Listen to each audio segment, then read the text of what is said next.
Yeah.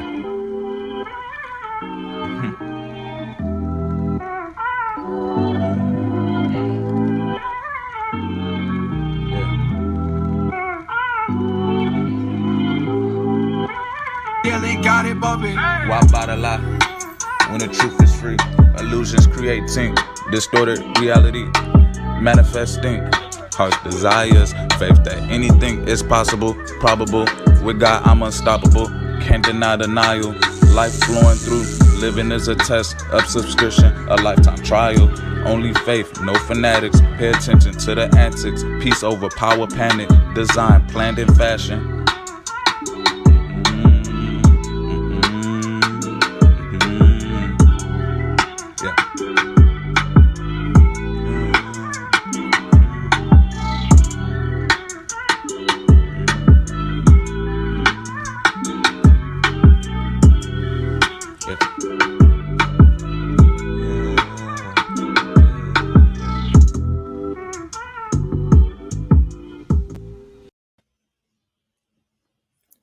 Gado Yeshayahu. Hallelujah. Total Robbie Yeshua. Great salvation. All praises, all honor, all glory to the Most High Yah. Thank you so much for the light. Peace and blessings, my people. Peace and blessings. Shalom, shalom, family. I see y'all in the building. Marcus Omar, what it do? Shalom, terrific Tarsha. Leon, a servant in the building. What it do? Steve, bless. Hey, peace and blessings, my people.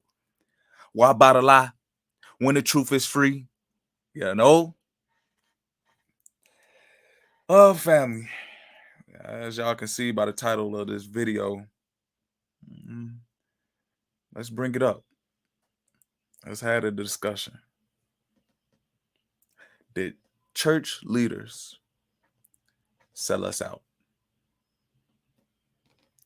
The topic at hand, the discussion we about to have. I want to give a shout out to my brother, Oren Kenny. He made a video, sent it through to me, and I'm just like, man, hey, I want to be able to build off of it. He also proposes the same question. Did these church leaders sell us out? What does it even mean?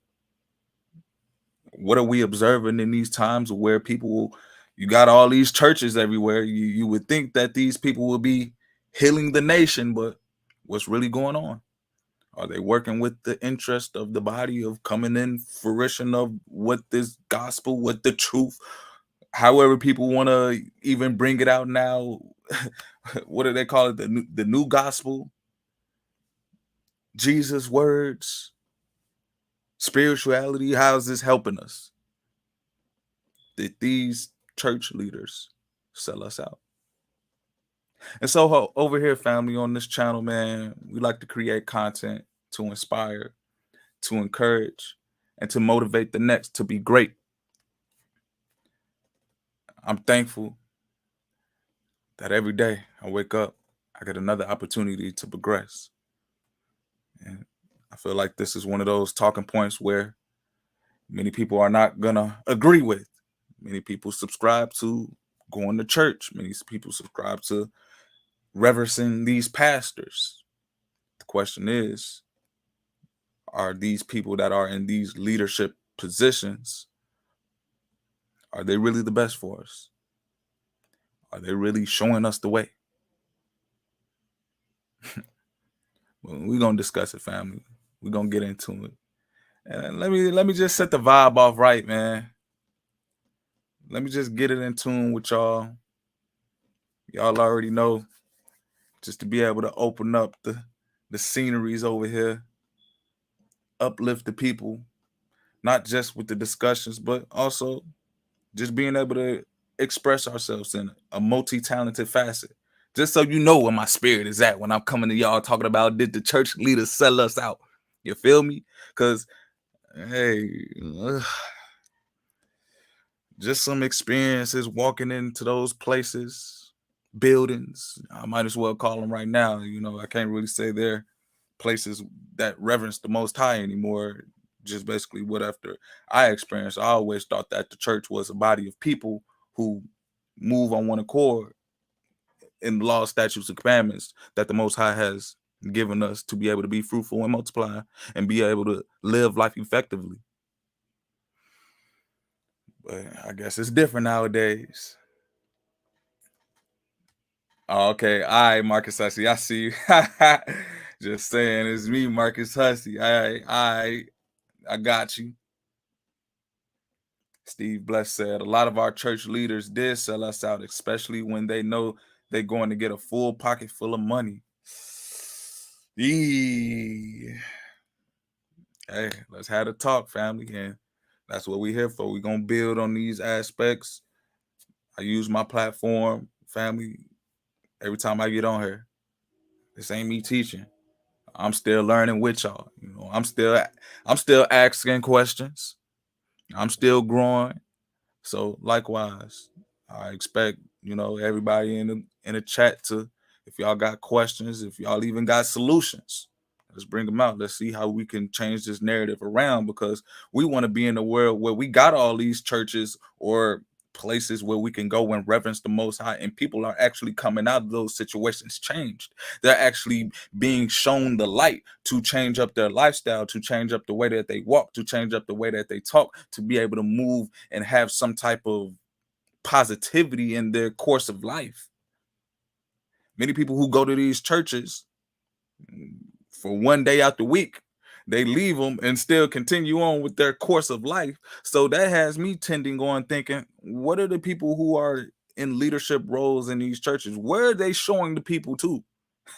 Like, where are they leading the people to? But hey, vibe with me right quick before we even get into it, family. Hey, when I wake up every day, I'm thankful for the Most High's law, statutes, and commandments. You know, I'm rare breed out here, man. I ain't gonna follow just anybody. Definitely ain't gonna follow no man without searching up for my own self and my own right. Not being able to lead my own self, you know, under the reverence of the Most High and the Messiah, and keeping my own mind and my body in tune with what I'm purposed to do. You got some people that just blindly follow, and majority of people out here are already been abused and hurt throughout the many experiences in their life. So the thing and the cycle that they're following now is that trauma. So truly, what are these church leaders doing? All I'm just asking is, hey, the Most High show me the way. Show me the way, show me the way, show me the way. Lord, show me the way, show me the way. Show me the way, show me the way, yeah. I've been out here feeling lost, trying to find my way. Show me the way, show me the way. Lord, show me. Okay.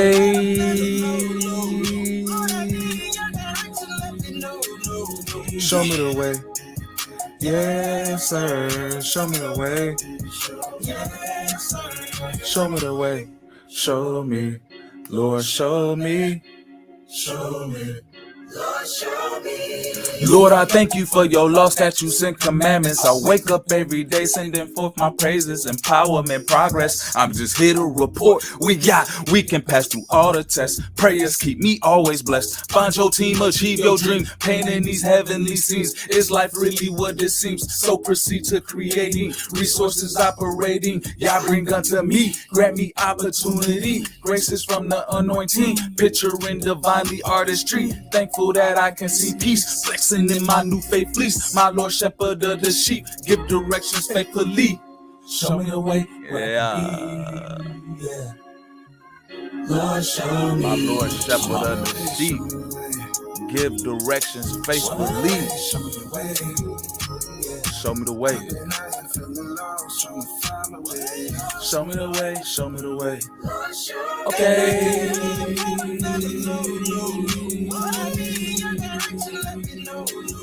Show me the way. Yes, sir. Show me the way. Yes, sir. Show me the way. Will these church leaders really show you the way? Show me.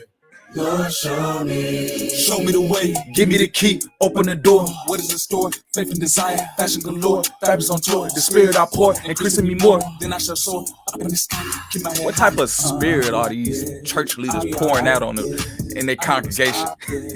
I'll be the light. That's making their people move in different directions out here. It's just the night, yeah. I shine so bright, no fear in my eyes. Dreams coming alive, blessings in the sky, sowing faith. Must see sides to truth, swear the truth lies. Show me Yeah. Show me the way. Show me the fruit. I'll show you the proof where the truth lies. Show me the way. Show me the way. Yeah. I've been out here feeling lost, trying to find my way. Show me the way. Do these church leaders actually show people the way if they're lost out here? Do they lead people on the way of righteousness? All these churches on every corner. You would think that there wouldn't be no drug addicts. You would think that it wouldn't be no mental ill people. You would think that it would be no people out here doing any type of wickedness. You would think that. Yeah, I'll be alright, yeah. I'll never stop, yeah. I'll be the light, yeah. I'm at the top, yeah. I'll get sight, yeah. It turns the night, yeah. I had to vibe with y'all before this topic, man. I had to let y'all know where I was coming from, man. I've been there, family. Show me, Lord, show me. I've been there, family. I was actually in that congregation where I was asking these people in these seats in these churches to show me the way. Lord, I thank you for your law, statutes, and commandments. I wake up every day sending forth my praises, empowerment, progress. I'm just here to report with Yah. We can pass through all the tests. Prayers keep me always blessed. Do they even teach people how to pray anymore in these churches? Do they even lead people down the right way of having a relationship with the Most High so that when they call upon him, he's able to show them out of the way of a dark time? Or is it that they only go back to this church to be able to fill that pastor pocket and then they be able to, what resolution, what problem is solved? Are people healing? Are people getting led in the right direction to actually succeed in this lifestyle? And not even financially, but just within their spirit to feel some type of peace. The question I have, family, I'm asking this to everybody in the chat, man. We're going to make sure that this is interactive. Like I always tell y'all, family, this ain't me teaching. This is me learning. I'm learning. I'm growing with y'all. Did church leaders sell us out? And I'm not even talking about just one sector of church, of religion as far as Christianity. I'm also talking about the Catholic. I'm also talking about other dialects of whatever they want to speak about, reverencing the higher entity. These churches that they put in place and these leaders, that they sell us people who are trying to find our connection with our creator, did they sell us out? Move in silence. I see you. I see you. Appreciate you tuning in. You know, a little late night stream, man. A little late night one. Shalom. Peace to you. Drew Mills, I see you in the building. What's happening? What's happening, man? We in here. Hey, terrific, Tasha. You already know. Show me the way. Show me the way.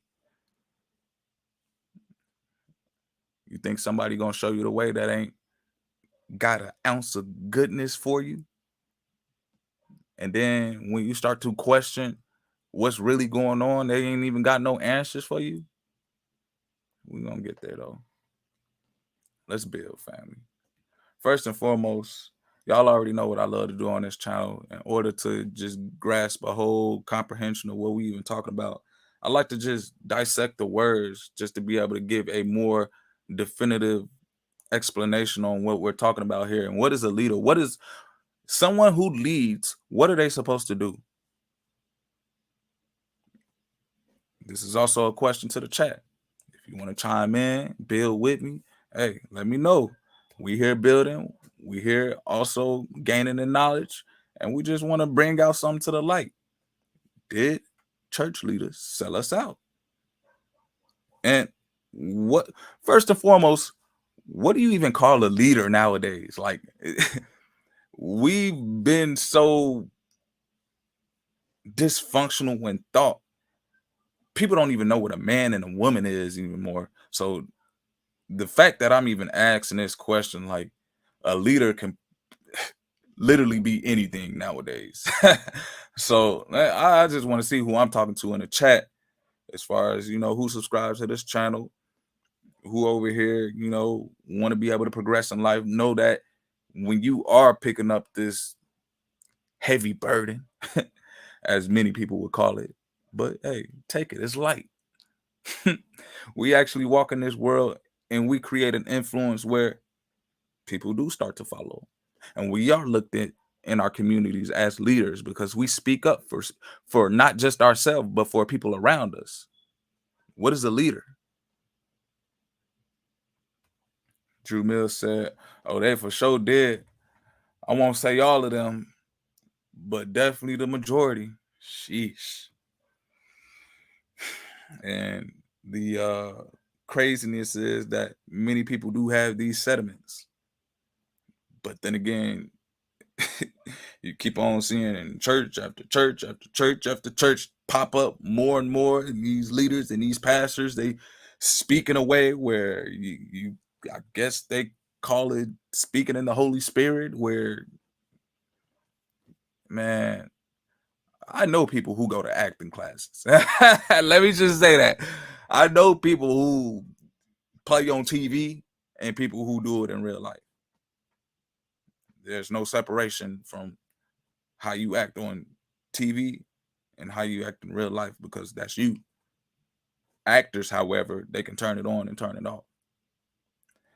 I've been, hey, if y'all been subscribed to my channel thus far, know that for the people who interacted with me on the YouTube and also in the back scenes, I'm this on YouTube, I'm this off of YouTube. You're gonna get the same Divine Lee. You're gonna get me trying to search for knowledge and me asking questions and me, you know, using my gifts and my talents to encourage, inspire, and motivate the next. There's no switch of me saying, oh, now I got the spirit in me to preach and say the word eloquently. Like, nah, I'm this way. There's no need to, how can I say, fabricate the word if it's coming off real. Man, Steve Bless said, you better off doing in-house Bible study nowadays. You'll learn more doing that than going to church. What is a church even for then? Why are there, and then why are there so many? And then why are there leaders in this church and people don't even go to church anymore? So what does that even mean? How fundamentally sound are these constructs that these people have built for us, obviously, to make sure that we're following, I don't even know what anymore, because now that you really open your eyes and observe what's going around, you can hear people talking about the church and about the leaders, who the people really are. You get to dissect what's really going on inside these people's minds, because it's like, why would you follow that? Why would you subscribe to that? Who is this person talking to me to tell me how to live my life right? And then, matter of fact, don't even listen to what they're saying. Just look at them. Like, really look at some of these leaders nowadays and ask yourself, is this someone speaking to me genuinely? Is this someone that when I look into their eyes, I can see their soul, or I can see something just different about them, where it uplifts you, where it motivates you? So let's discuss what a leader is. Let's really break down what these church leaders are supposed to be. What defines a leader? You would think that a leader is someone who commands or leads a group, organization, or a country. Someone who's the head, someone who's like the boss.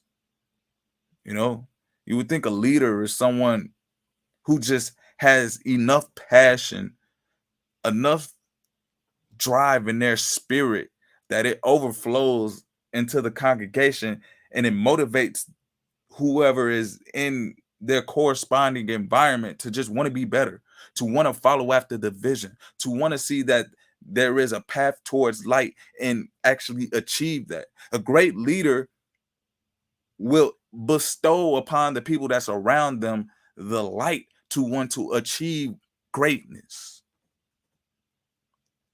A leader is someone who supports and also gives the tools for the congregation or the group of people to achieve success. That's, in my eyes, that's the term of a leader that I would think. Okay, all right, terrific, Tasha in the building with me, man. See, that's what I like to see. When we able to communicate, we able to build on these topics. Come on now, Noah, an example of a leader. Do what is right, even if they are alone. How many people would do that?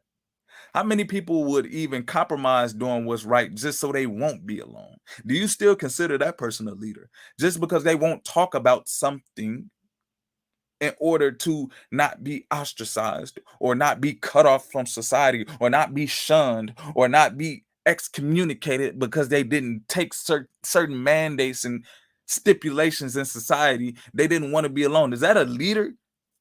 Is a leader someone that submits to society even though they know it's wrong?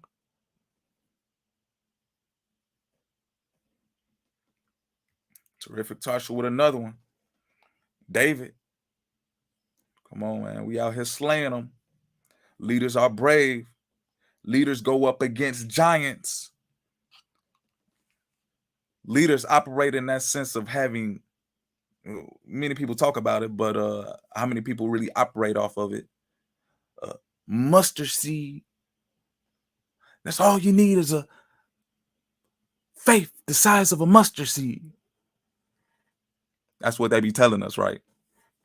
Look at some of these church leaders. Do they have faith the size of a mustard seed? Do they have hope in the Most High the size of a mustard seed? Do they really trust in the Most High? Do they really love the Most High?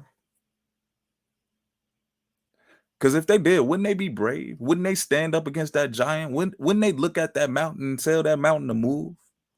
Wouldn't they look at society and see how wicked it has become and actually speak against it, and everything that's wicked will fall down because they have the spirit of the Most High on? And when they speak, they have influence over the world, that everything that's wicked around them falls and trembles because they hear the voice of the Most High speaking through them. Shouldn't the leader be able to dissipate anything that's coming up in opposition against them so that the people that's behind him and around him and surrounding him be able to achieve their goals? How many churches do we have around here that they can't even lead us through a financial crisis? After everybody then sold a seed into the church congregation, but then when hard times come around, you can't even lift these people back up. You can't even have the mental fortitude as a leader to say, hold on, not only do I have to have a place where people can come and congregate, but I also must have a place where people can come and do business so that we can continue to be able to operate in this life. Because what if such and such happens where certain things in this wicked society where people are cut off from just even basic necessities as getting a job? Many people look at that and say, if there's a true leader around, he'll be able to bring up solutions about what's going on in this world. And you would think that the people that are in head of these churches will give us solutions on what's going on around in this world and not compromise based on society and people liking them. Terrific, Charsha. Another example, Peter. Leaders are not afraid to fail. And I'm glad that you pointed that out. A while back, I did a live and Some people may have felt some type of way about it. Point blank, period. If you're afraid to fail, don't start. Because obviously you're not a leader. Because I was told that leaders are bold. I was told that leaders, no matter what, they still figure out a way to get over through these obstacles. You can only be a leader by having some type of qualities of being a leader. But then again, I see what type of society that we're in, that people can label you anything, even if you don't have the qualities of such. People can label a man of having the spirit of the Most High on him, even when he don't even bear any fruits of the Spirit. I hear the word prophet going around. I hear the word priest going around. I hear pretty much everything going around. Spiritual healer, but I don't see nobody getting healed. I don't see nobody over here really praising the Most High and continuing to move forward and they walk in their journey to be an inspiration and have a testimony to share that'll really wake up the people.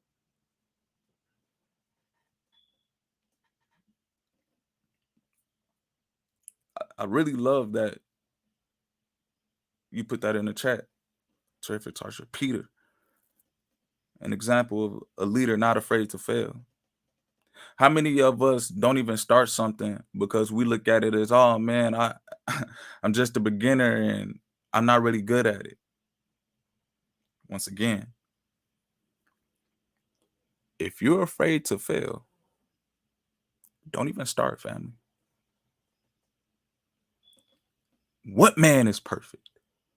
Who is perfect walking on this earth right now? Who has walked on this earth and never failed a day in their life? Nobody. And what do you think having faith is? What do you think moving in hope is? Come on now. I hear you, Drew Mills. A leader is ultimately a servant because you have to put self aside to truly uplift a community.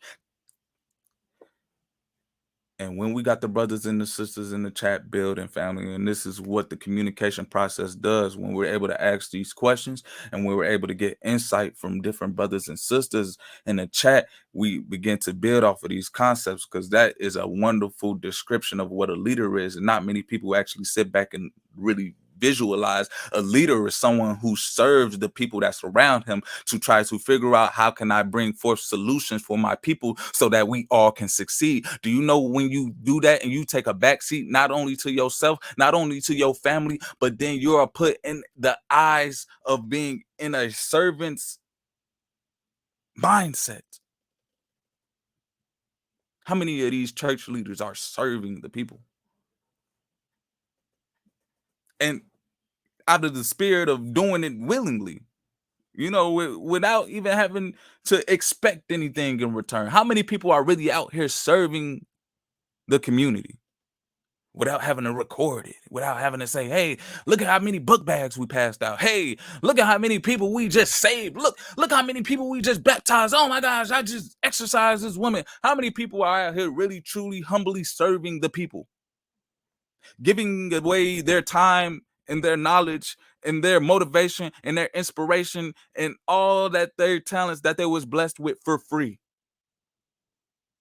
Knowing that they are a true leader and what they do, their community around them. The Most High, if the Most High puts you here to be a leader, he's going to look at not only the people around you about what you're doing in this life to achieve greatness, but he also going to look at you. You're going to be held accountable for not just yourself, but for the people around you, because you're supposed to be a leader. You're supposed to be that person that's supposed to be serving the people around you.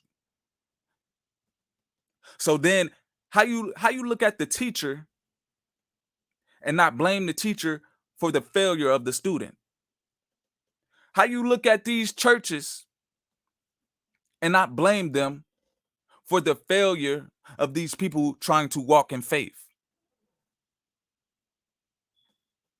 We're going to keep on building, though, family. Hey, take Voyager. I hear you. Amen. Leaders uplift, not tear down. Big facts. That's a real principle right there, too. When you got someone who leads, even though we are men, hey, if someone come up my way, best believe we're gonna have to. Hey, I ain't moving. But at the same time, we know that if someone is moving in that opposite spectrum, we should have enough boldness within us. We should have that spirit within us to want to uplift them, to want to correct them, to want to give solutions for them. Because, like I said, how are you going to be a leader? How are you going to label yourself a leader? Or how are you going to give yourself this title? And then the people around you, you're not truly helping, you're not serving them. Drew Mills said it perfectly, man. A leader is ultimately a servant. So you got all these people that's really out here hooked on drugs right now. You got all these people out here that's just, they don't know which way to turn to. You got church leaders allowing any and everything. What's truly, how you serving the people, but then you're allowing them to do any and everything and not saying nothing about them, not even uplifting them to try to even see them do better? Can you really label yourself a leader? But we got to make sure that we keep on moving on one accord, man. And when we have these topics, when we bring out certain ideas like this, we can build off of it with intellectual insights. So that was my first understanding to get when we sit down and talk about these church leaders. Did they really sell us out? All praises, all praises. Yes, sir. Steve Bless said, if faith was easy to obtain, everybody would do it. Sheesh. Big con. Big facts. Turn your voice up on the wicked divine and let them know it's time to shine, and they never had the original light. Amen. Hey, we in here. Steve Bless, hey. Most High willing, man. We gonna get out this message the best way we can. Big con. Be wise as an owl and as bold as a lion. I hear you. Shout out again to my brother Oren Kenny. He did a video which inspired me to do this live tonight, and he was pretty much had the same question. I took the same talking point, and we're gonna do a little reaction response, just to be able to gain some insight on what's going on with these church leaders. He proposed a question out there to the YouTube streams. Hopefully this video gets around where more people are able to interact with him, because we need to have these talking points. Did the church leaders sell us out? Let me go ahead and bring up that video right quick. Here we go.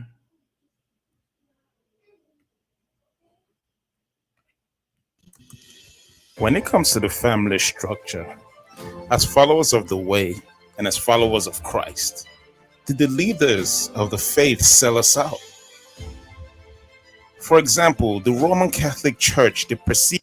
So when it comes to the family structure, when it comes to following the doctrine of Christ, my brother proposed a question.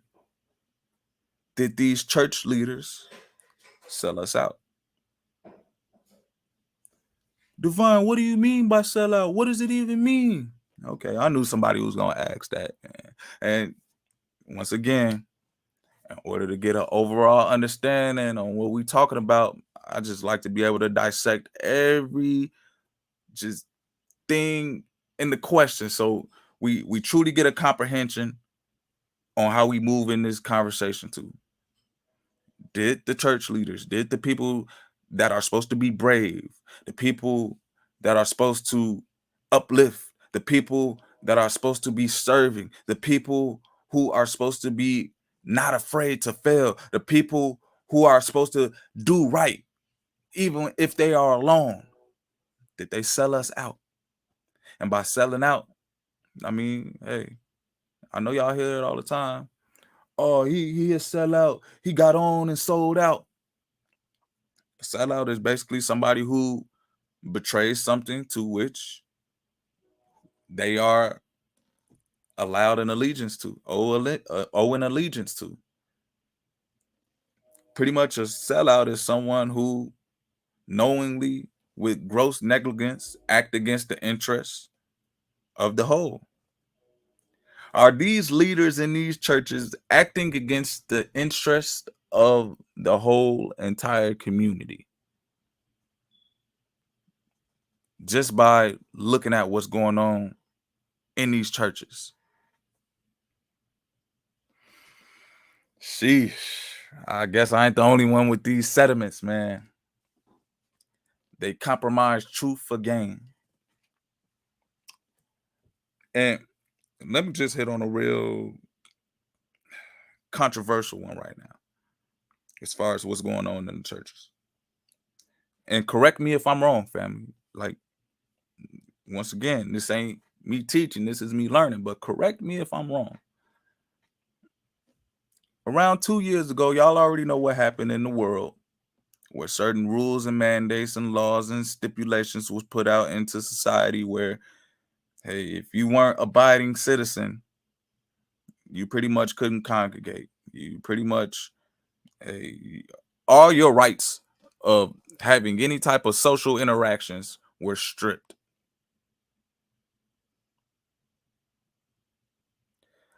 In order to get back into a functional society, in order to get back to having a congregation, in order to get back to making money, you get what I'm hitting at, right? People needed to accept something. People needed to get the juice. I'm speaking in code, family, but hopefully y'all comprehend what I'm talking about. People needed to compromise, even though if they didn't even want to, even though if they was naturally healthy, people had to go ahead and get these shots in order to start working back in society. And many of these talking points, many of these advertisements were done by your so-called church leaders. That's what I've seen personally as well. Oh man, you can't come in here. You ain't wearing no mask. No, you can't come in here. No, you ain't got your card. You can't come in here. You can't hit a word if you ain't got your card. Hold on. I thought leaders were supposed to be brave. You telling me these church leaders are scared of something they can't even see now?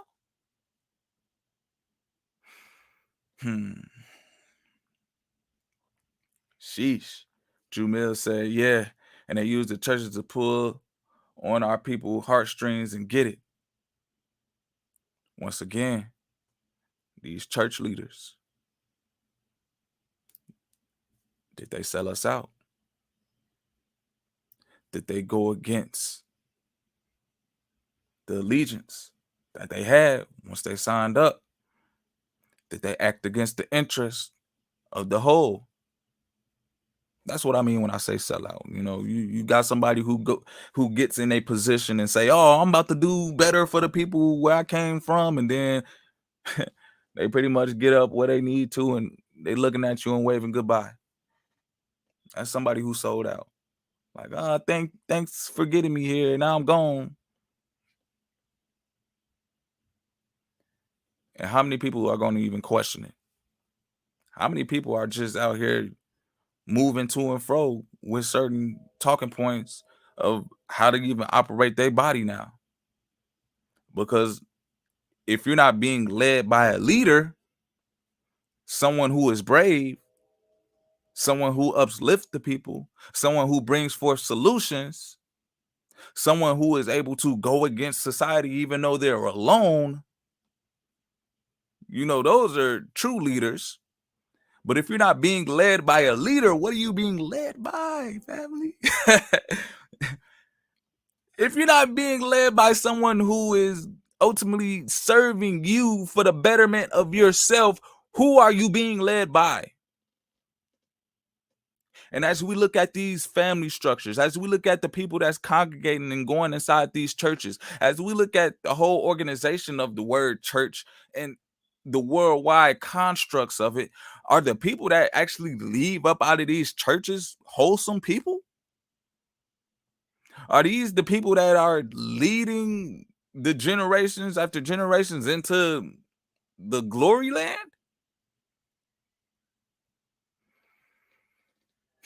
I got some scriptures, family. I'm in John chapter 21, verse 16 through 18. I'm gonna bring it up on the screen. I got y'all. We in here though. How y'all feeling, chat? I know I be going in a little bit, but I hope hopefully y'all following along. Y'all with me right now.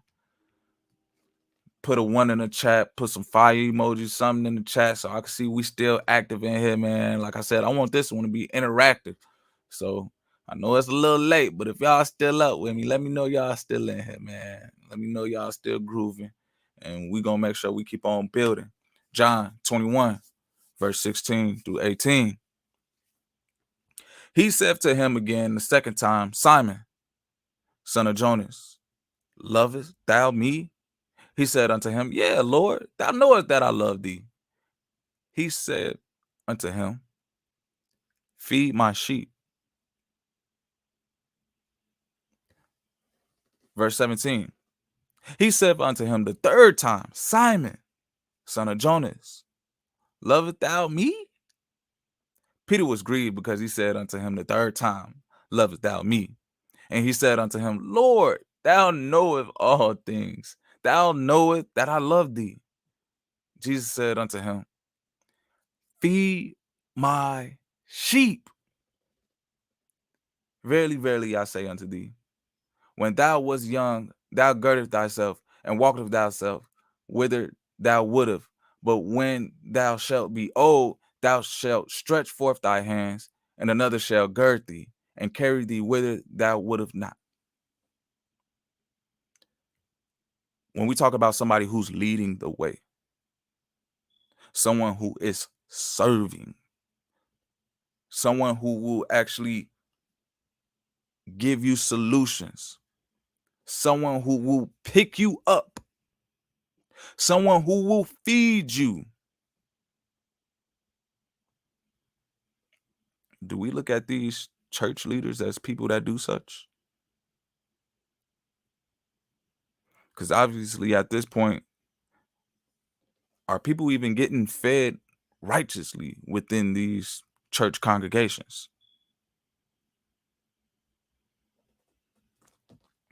And I just wanted to bring this one out because this scripture was always on my heart when I know that, hey, whatever I'm doing in this life and whatever I'm purposed to do, I don't want the Most High questioning if I love him. Nobody should have to undergo that scrutiny of saying, hey, do you love me? Your actions should be able to show. The Most High shouldn't have to tell you 2 or 3 or 4 times, hey, do this, do that. If you really love me, feed my sheep. Why aren't my people eating? Why aren't my people healing? Why aren't my people walking the right way? And let's break down 18 right quick. Verily, verily. John chapter 24, 21, verse 18. Verily, verily, I say unto thee, when thou wast young, thou girdest thyself and walkest whither thou wouldest. But when thou shalt be old, thou shalt stretch forth thy hands, and another shall gird thee and carry thee whither thou wouldest not.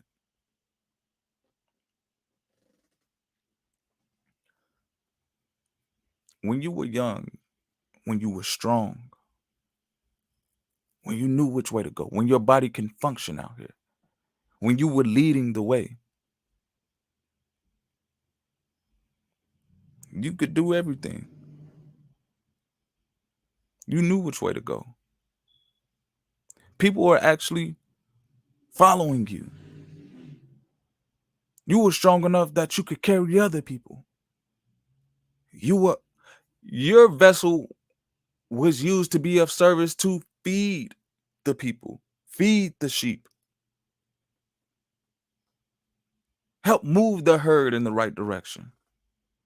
And I ain't calling people sheep, man. I'm metaphorically speaking here. Yeah, in a sense where the Most High always correlate pastors and the shepherd to the congregation of the church, but let's separate how we talking about our people, because I don't look at y'all as being animals, man. I don't be like y'all sheeple. No, y'all my brothers and my sisters. But in terms of getting this message out in a metaphor, are you feeding the sheep? Are you tending to the people? Are you making sure that we are able to get that spiritual food to be able to keep moving, to stay strong? And then when we get old, do you know that someone is going to have to tend to you, to help you, because your body's not the same anymore? Someone's going to have to carry you.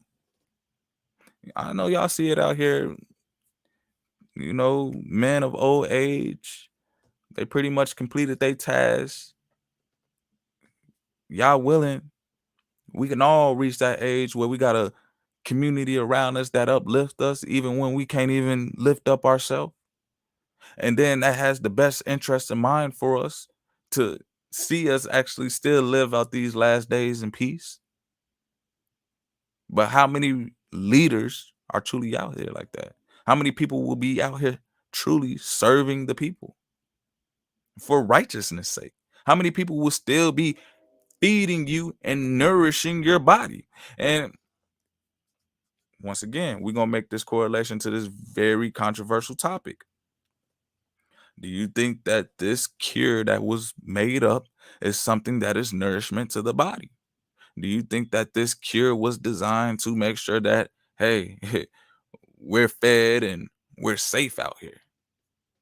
And as a leader, to subscribe to what a man came up with, technology involved, and was pretty much coerced on society. Man, you telling me that this leader just did it because everybody else was doing it? What type of leader is that? Just because everybody is drinking poison, you want to feed that to your congregation as well? But we in here, man. All right, I see Terrific Tosh still in the building. Drew Mills still in the building. Appreciate y'all, man. Appreciate y'all. We rocking out. Steve Bless said, people building churches in poor neighborhoods, you would think the church would come into poor neighborhoods and build it up for the good, but they just look like they just sink it down even further. And let's really bring it out, family. And the power of observation really goes a long way. When we identify with something that we can be able to say, hey, this is helping us. Like when you water the ground, you see plants tend to grow. What if you start pouring pesticide and acid and cement on the ground? Will you see something grow? Take heed to what I'm saying, family, because this is another metaphor when we talk about feeding the sheep. In order to feed the sheep, guess what? They got to graze on the certain pastures that's around. You got to make sure that the land is okay. But if you're pouring pesticides on the land, if you're pouring acid on the land, if you're pouring cement on the land, will those pastures even grow for the sheep to get fed? Now, take again, in metaphor term, we're going to correlate it to us as humans. Or let me scratch that, family. I identify with being a child of the Most High. If y'all want to know what I'm talking about, hey, tune in to one of my other videos, man. I heard it was 14 different type of human beings out here, so I ain't really want to subscribe to that knowledge, but we learning, we growing. I'm a child of the Most High. And so What does it mean to feed yourself within the spirit?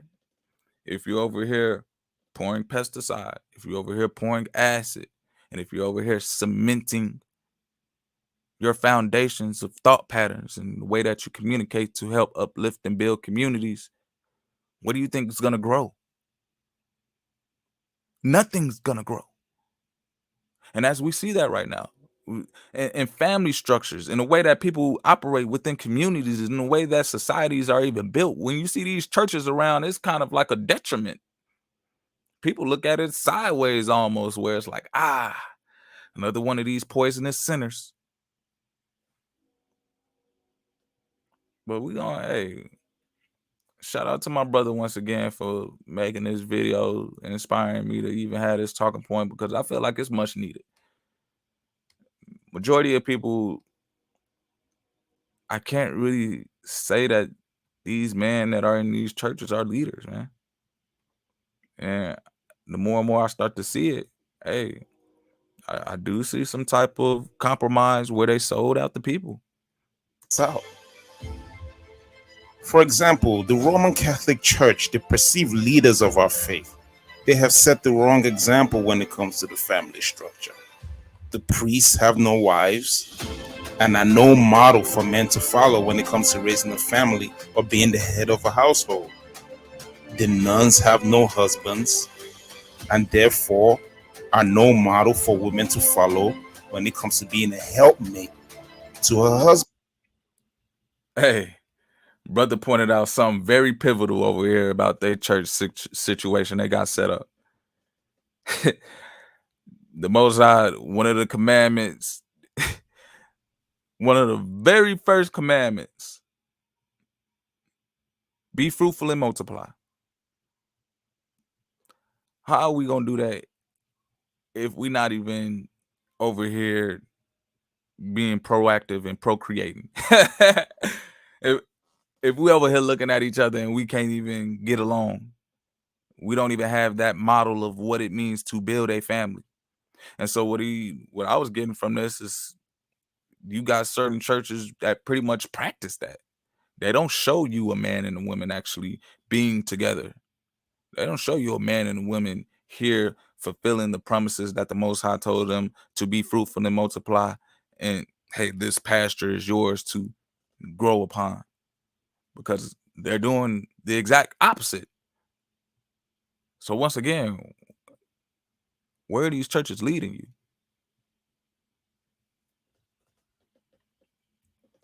Steve Bless said he correct about that. Pope don't have no wife, the nuns don't have no husband, but y'all say y'all follow the Most High. What Most High y'all follow? Y'all sure don't follow the y'all sure don't follow. Hey, they over here on the most low vibrations, man.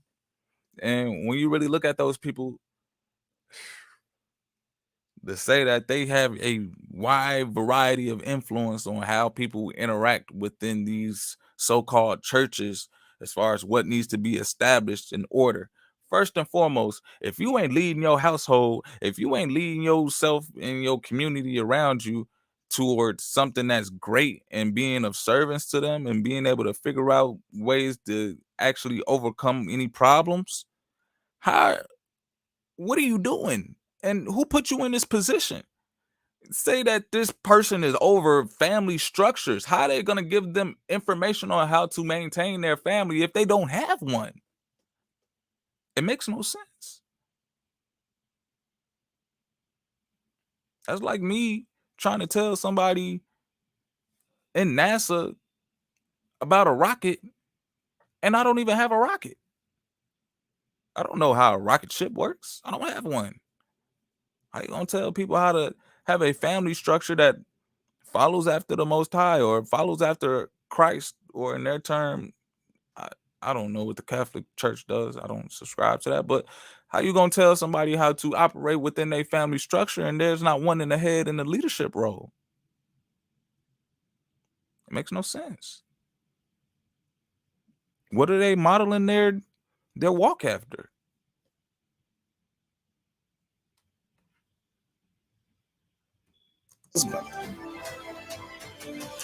The numerous allegations of homosexuality and child molestation within the Catholic Church turns the stomachs of believers and non-believers alike. The elephant in the room. These leaders and these so-called churches, let's just say a lot of buck breaking activities take place. Whether they want to admit it or not, it's definitely coming into the light. To say what they be doing behind these closed doors, many people may not know. And hey, many people are sworn to secrecy. And some of them sign that contract to be able to keep these secrets. That's selling out right there. Because then not only are you not a leader who's righteous in what you're doing, but then again, how you going to lead somebody and tell them to do something right when you're not doing it? And then you pretty much, how can fresh water come from a river contaminated with sodium chloride? How can the Holy Spirit come from somebody who done did this to a little boy or a little girl?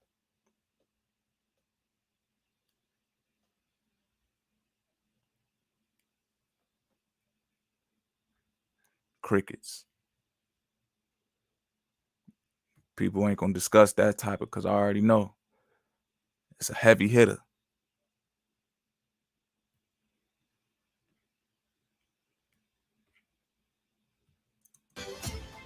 Therefore, when it comes to the Catholic Church, there is no model of a successful family for many of its leaders.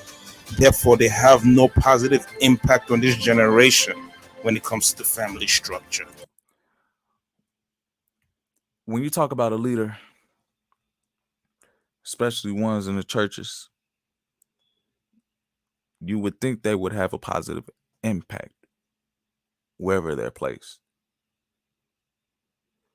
You have so many churches on every corner, especially where I'm at, out here in the Chicagoland area. Churches on every corner. You would think that we over here the holiest people. But then y'all hear the music that's coming from over here, man. Y'all be seeing the memes of how people operate out here.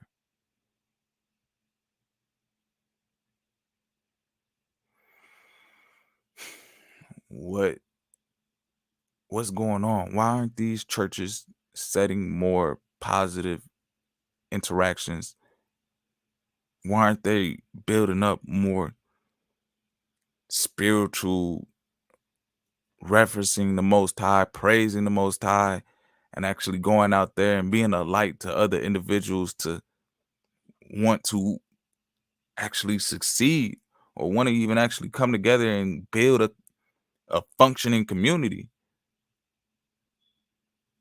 What's going on with these church leaders?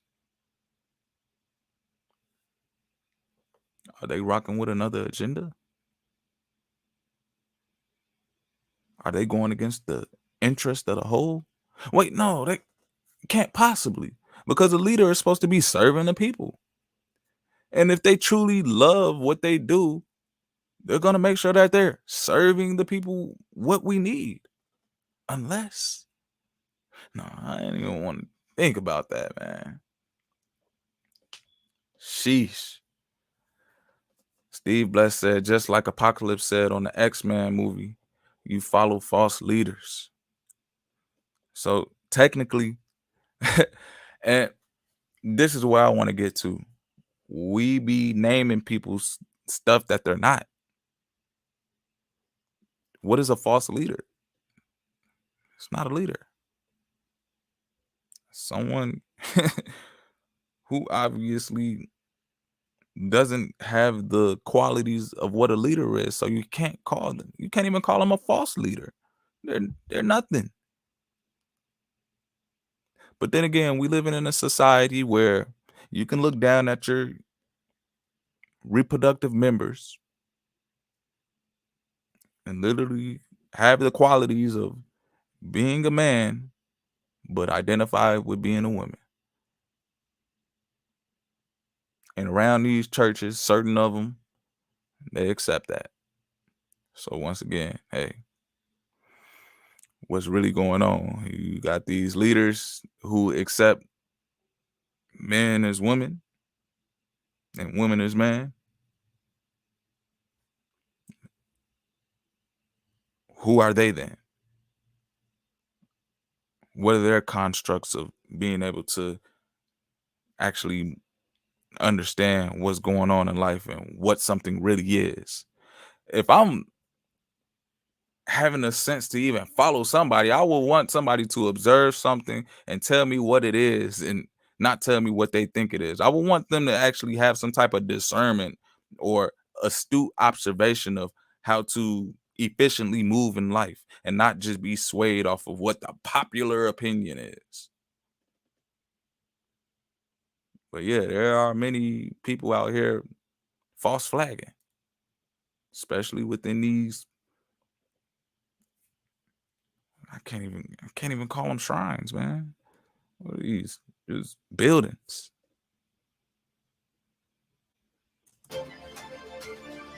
When the Most High gave his laws to Moses, it shows the value placed on family and on virgin women, and the importance of the virginity of a bride at the time of her wedding.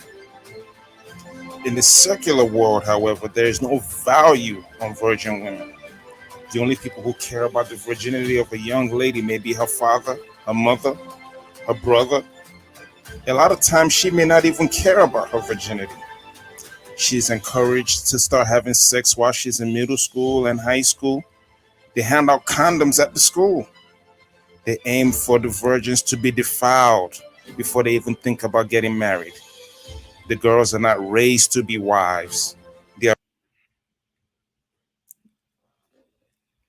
So he pointed out a very big construct right there within the family of having Moses being bestowed with the Most High Spirit, being able to really communicate with the Most High, saying, hey, this was an example of a man who had a family. This was an example of a man who led people, like was of service to people, really was not afraid to stand up against a pharaoh who had a whole army who was looking at Moses like, how dare you stand up against me? So when we think about leaders in this current state and time, especially within these churches, are they the same characteristics of Moses who have the astute faith to just stand up against the tyrannical wickedness of emperors or mandates that are put in place? How many people will do that?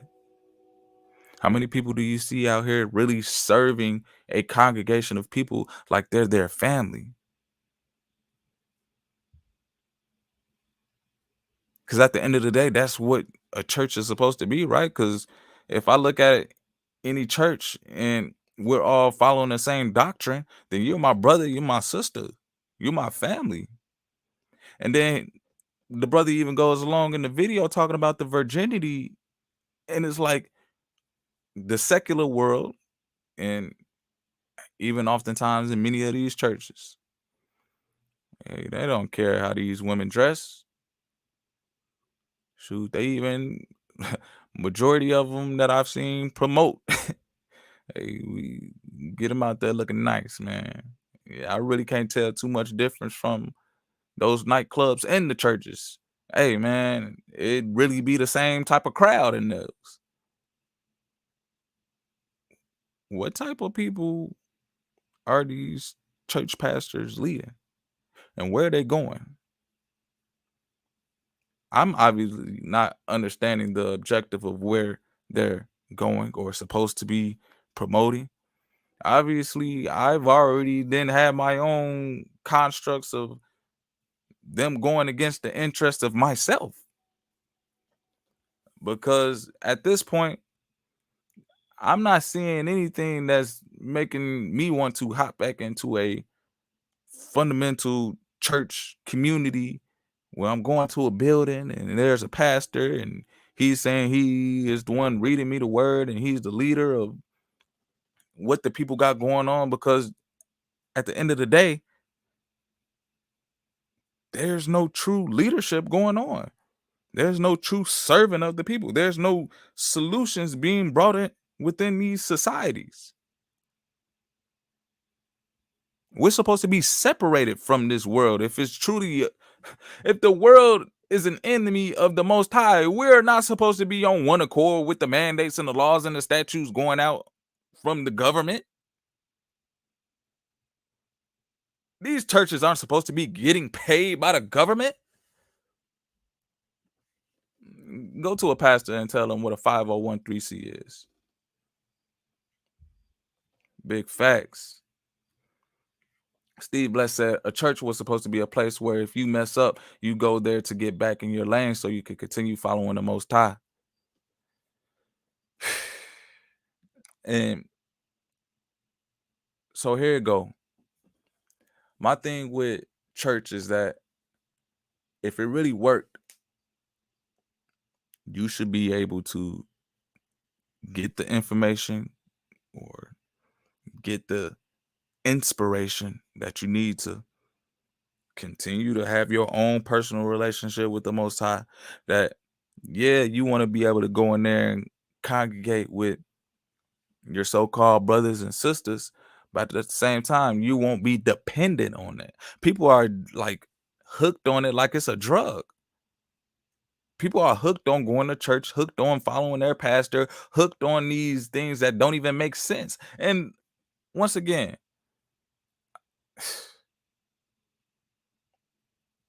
it's insanity, family.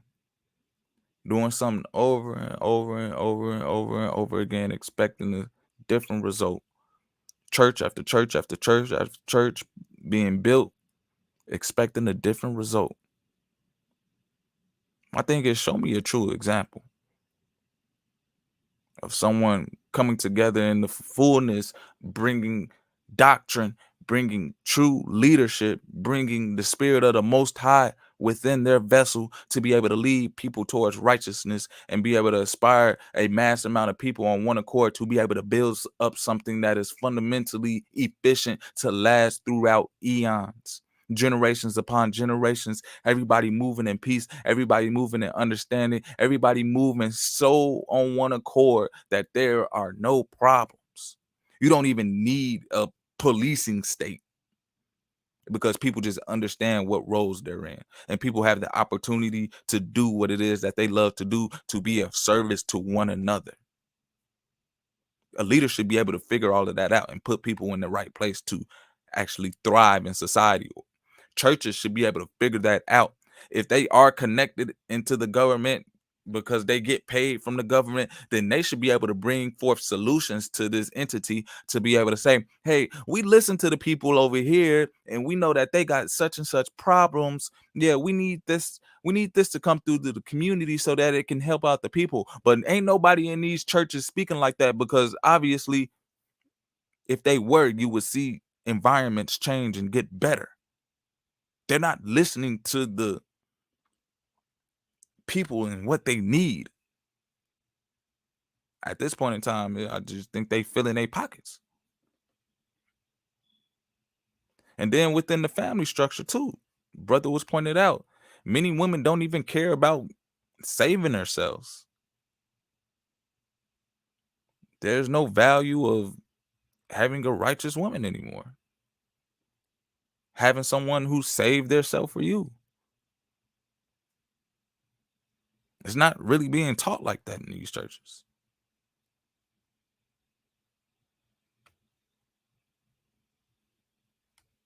They are raised to go to school and to get jobs.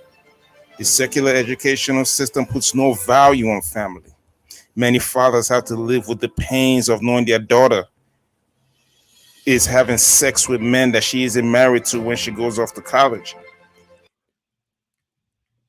Family, do y'all know how rewarding having a family is? Like, if there was anything that I can do over and over and over and over and over again, it would be being a father to my children. Actually being in a household, seeing them grow, helping them learn, being of service to them.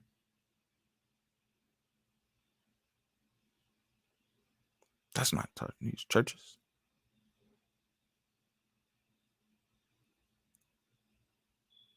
I've seen it. I've witnessed it. They only respect people who got the bag in these churches.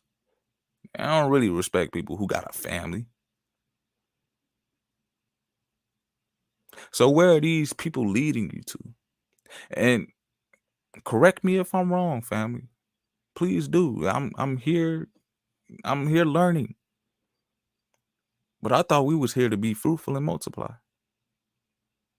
Not to get a job and to gain material success and fame. So which construct of someone teaching you in these churches is going to fulfill you even more? Are these leaders who are in these pulpits really giving us the insight of what the Most High wants to see from us? Or are they selling us out, compromising in all their ways? Because once again, if you pour pesticides on the land, pour acid on the land, and cement, will it grow?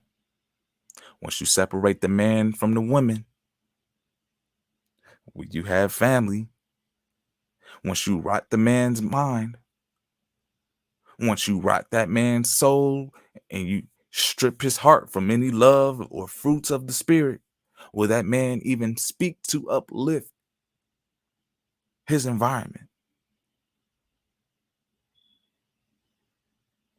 Shouldn't these leaders be able to teach men and women alike to be able to come together, to be able to build, to be able to tend to the land and tend to their households first and foremost?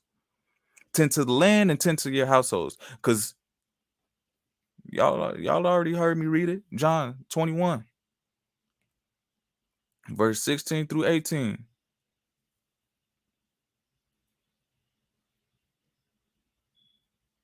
Feed my sheep. If you love the Most High, you will be tending to the land. You will be tending to the people. You will be of service for the people. Why are people of service to this wicked nation? Okay,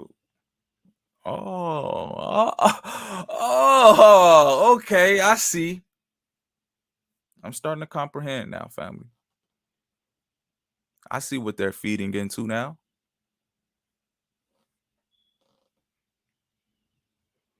Man, all praises to the Most High. Steve bless. You say this topic is well needed, Divine. I'm glad you came across this, brother. Much love.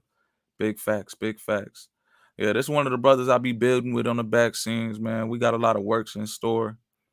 And he sent me this video. And of course, we've been discussing it for a minute now, because like myself, him, and many others, there's church and the leadership accountability of how they even portray themselves and what they spew out of their mouths.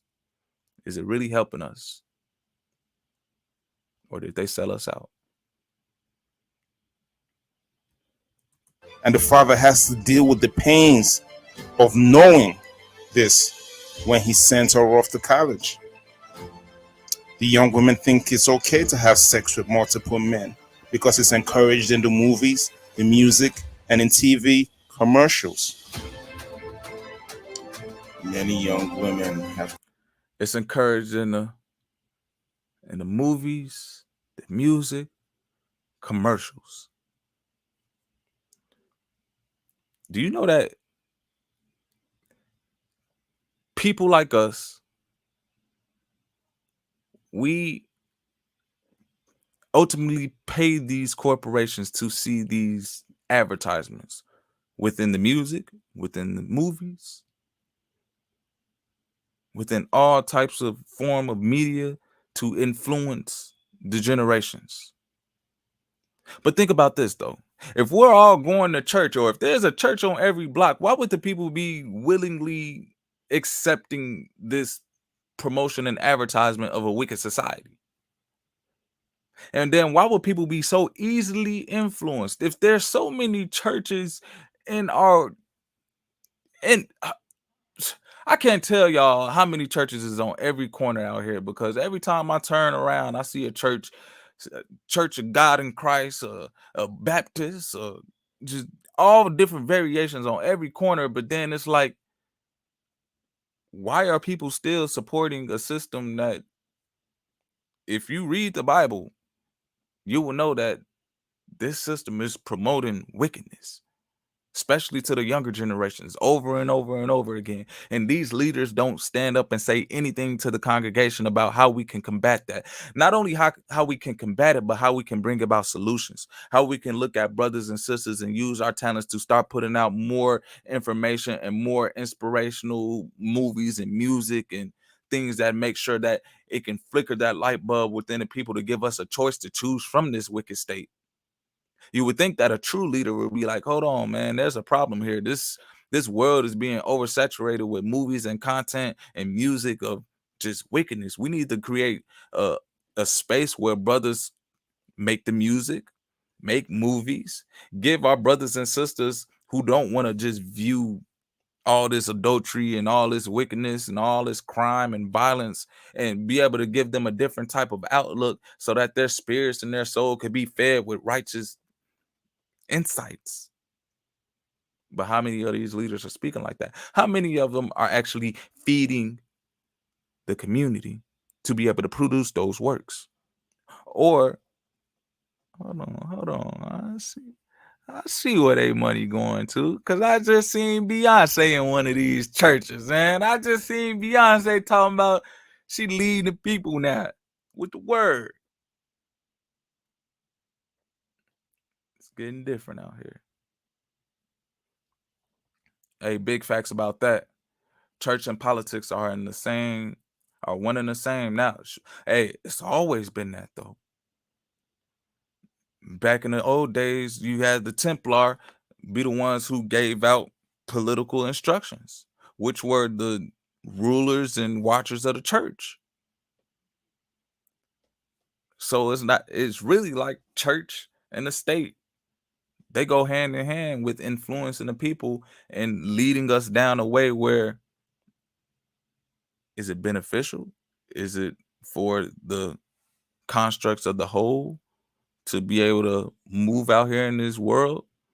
Is it in interest of the children of the Most High, as these people are picking up this Bible and talking about the God of Israel and trying to tell us the laws, statutes, and commandments to be able to follow and walk in and lead us to heaven?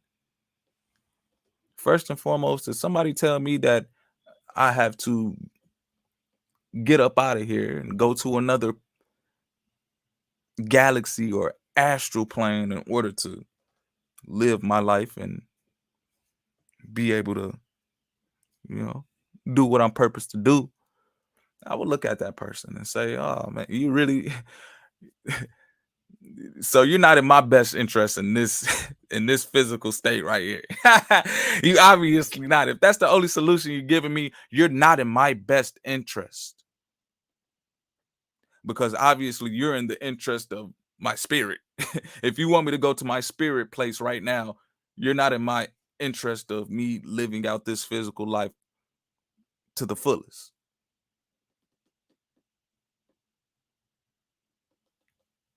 To deal with the pains of abandonment and heartbreak after being abandoned by the man they give their virginity to.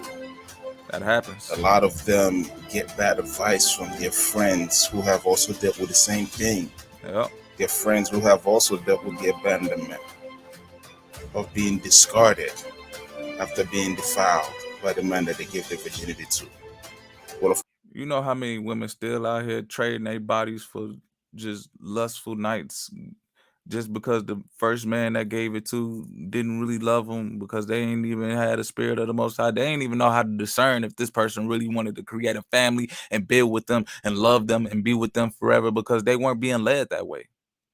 They weren't being influenced that way. Let's keep it real. Let's keep it 100. Majority of these women out here, they're being led by wicked individuals. They're being influenced by Satan himself. And 9 times out of 10, it be some of the women that be in these churches that follow some of these hurt doctrines, but be dancing and getting it on, and hey, got their little tambourine, and I don't know what they be doing. They be praising something, man. But hey, family, we here to build though. We here to uplift. We here to encourage, and we here to make sure that whoever needs this message, man, is going to inspire them to continue this conversation. Did the church leaders sell us out?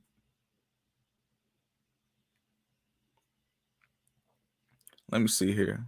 I got a couple of scriptures I want to bring out too, family. Let me see which one we at right now.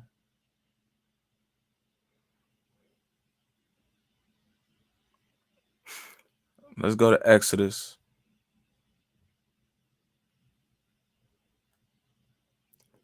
Let's go, family. Because we want to talk about leaders, but we ain't never talking about the people that actually are brave in this world to go out and do something that may be deemed controversial. But when you talk about a real leader, that's somebody who can go out no matter who's against them, no matter how big the giant is, especially if they got the Most High on their side, that giant gonna fall.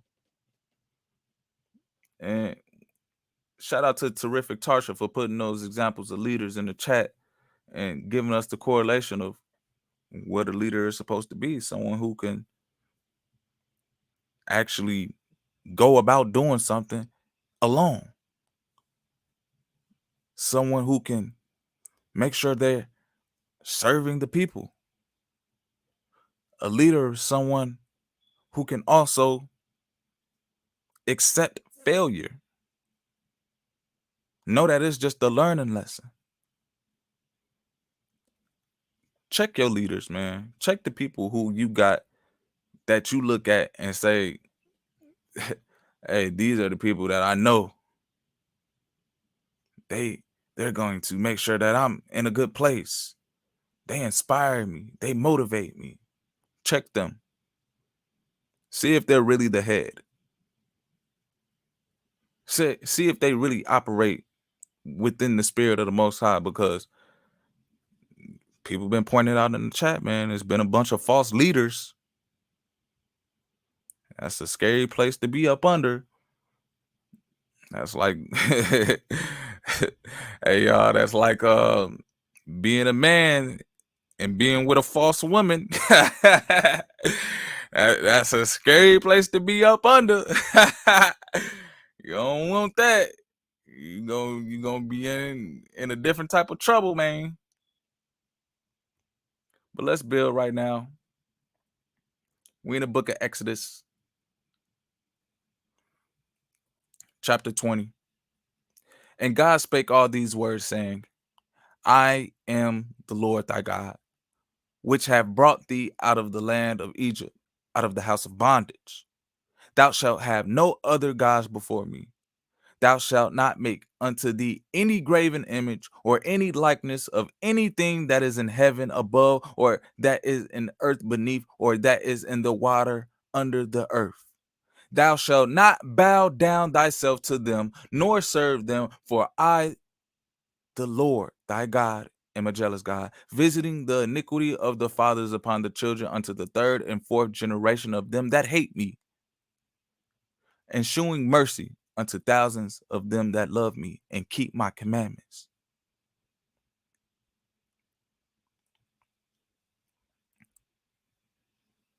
So, a leader, right? we still building off of these people in these church positions that call themselves leaders. Someone who can lead you with the commandments. Someone who can lead you out of this place where you were in bondage. Someone who can be of service to you so that you can actually live life and be fruitful. So that you can inspire the next, so that your passion can run over and you actually have a essence to want to live. Many people go to these churches and they're just existing. And this is the funny thing, man. People, this word be going around so much where it's like, hey, I'm woke now. Oh, I'm a woke Christian. I'm a woke Christian. Yeah, I'm woke. Man, y'all still be asleep, bro. Y'all ain't saying nothing. Y'all ain't waking up nobody. If you woke, if you over here moving, if you over here living, then people should be able to feel you. If you over here, if you claim to be a leader, once again, I'm a question where you leading people to. And also, what's inside of you? Are you bowing down unto this nation? Are you following after rules, statutes, constitutions? Where does your insight come from? Matter of fact, who's paying you? Who is feeding you? Whose commandments are you really keeping? Matter of fact, no, let me just look at how you operate. Let me just look at how you walk.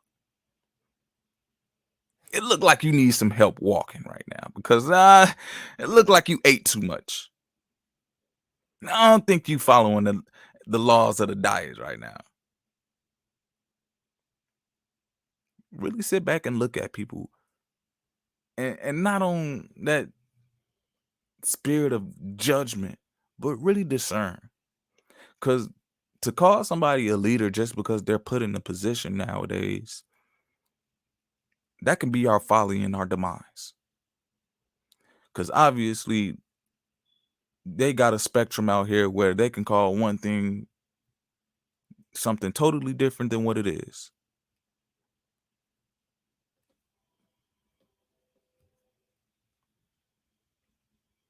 Big facts, big facts.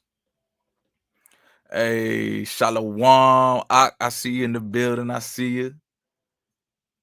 Talking about, oh, they be the wildest ones. Hey, his will is real. I already know this your type of party, man. Hey, sheesh. You already know what if y'all been tuning in to Brother His Will is Real, y'all already know where he subscribed from, man.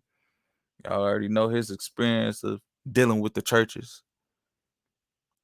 Steve Bless said a lot of preachers nowadays going to church and they're not even reading out of the Bible anymore. They're just coming out with just head knowledge. That's not going to get you any closer to the Most High, for real. Hey, knowledge from the head, at this point, they be out here tweaking, man. They don't pull out no scriptures. They know that the people ain't reading. So once again, you can't even call these people leaders because they're not doing what's best for the people and really giving them insight of how to even go out and read the Bible on their own. They're not pouring into them their passion and inspiration to want to get closer to the Most High because they don't even have it for real. Let's keep reading. We're in Exodus chapter 20.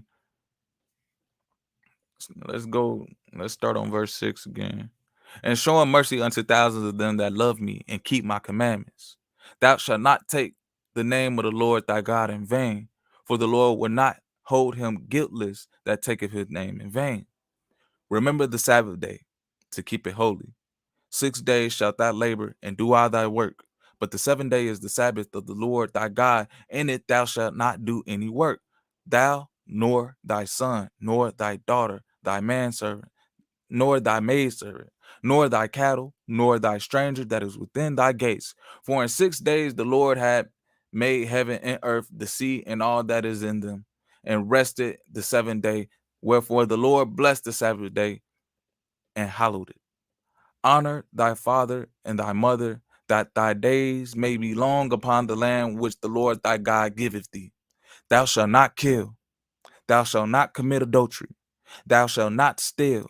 Thou shalt not bear false witness against thy neighbor. Thou shalt not covet thy neighbor's house. Thou shalt not covet thy neighbor's wife, nor his manservant, nor his maidservant, nor his ox, nor his ass, nor anything that is in thy neighbor's. All the people saw the thunderings and the lightnings and the noise of the trumpet and the mountain smoking. And when the people saw it, they removed and stood afar off. And they said unto Moses, Speak thou with us, and we will hear. But let not God speak with us, lest we die. And Moses said unto the people, Fear not, for God is come to prove you, and that his fear may be before your faces, that ye sin not. Let's really stand up. And if we are walking in this truth, if we are walking in the light of the Most High, let's really observe these leaders. Let's prove that they are truly leaders. Do they inspire you? Do they encourage you to keep those commandments? Keep it real. And if that was the case, wouldn't these environments where these churches are placed, wouldn't they have the spirit of the Most High on them to make sure that they're moving efficiently out here in this world?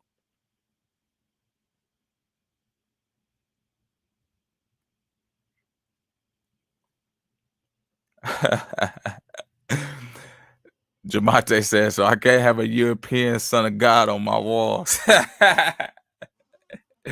Hey, where is that leading you, Ak? Real talk. Where is it going, man?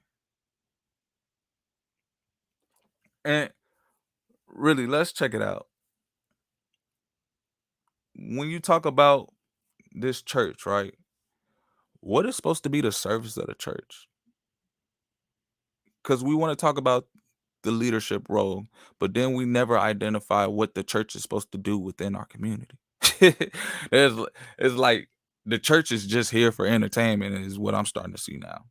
The church ain't really here to lead us in any type of insightful or passionate way to make sure that life is better. No, they're just here to give us a break from our daily stresses of life and let's just be entertained for one day. That's all that I see.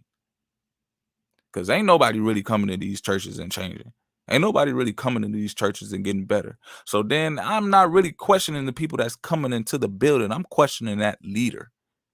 Because at the same time, that leader is supposed to come through with these laws, statutes, and commandments and say, hey, this is how things are supposed to operate. And the Most High Spirit is in here. And watch, we supposed to be casting out demons and devils and healing the people that's around us. We just laying hands and we speaking help to people that's coming up in this society. And everybody is being here. We don't need no medicines or no wicked technology within our body to be able to dissipate the sicknesses and disease that we feeling. Because if we got the spirit of the Most High on us, we could just tell to one to another brother to, hey, be healed, and so shall it be. Whatever happened to that? Whatever happened to people actually performing miracles? Very far and few between now, where people are starting to mock the Most High because you have these false leaders. Question to the brothers. You a real man. How would you feel if a false woman tried to get up with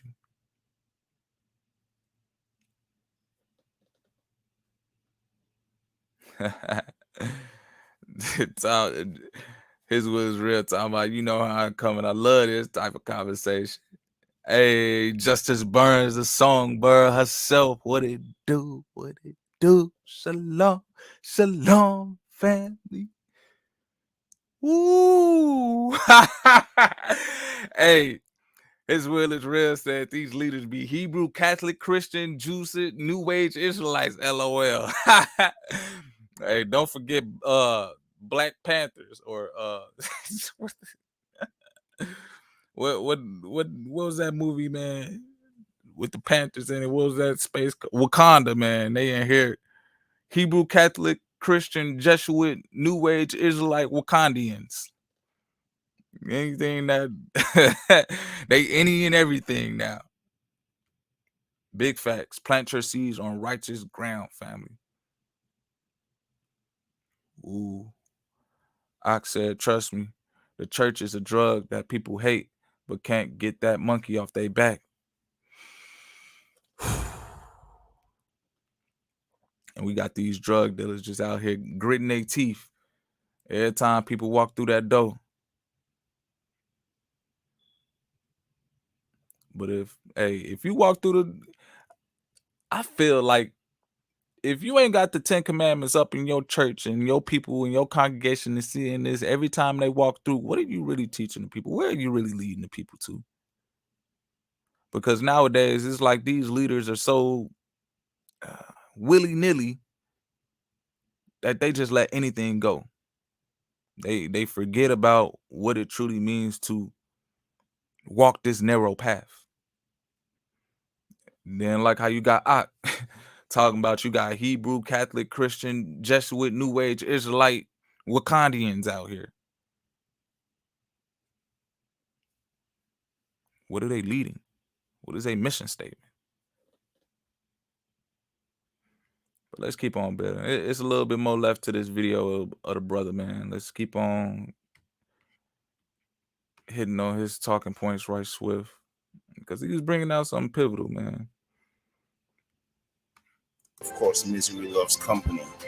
So they encourage their innocent friends to fall down the wrong path.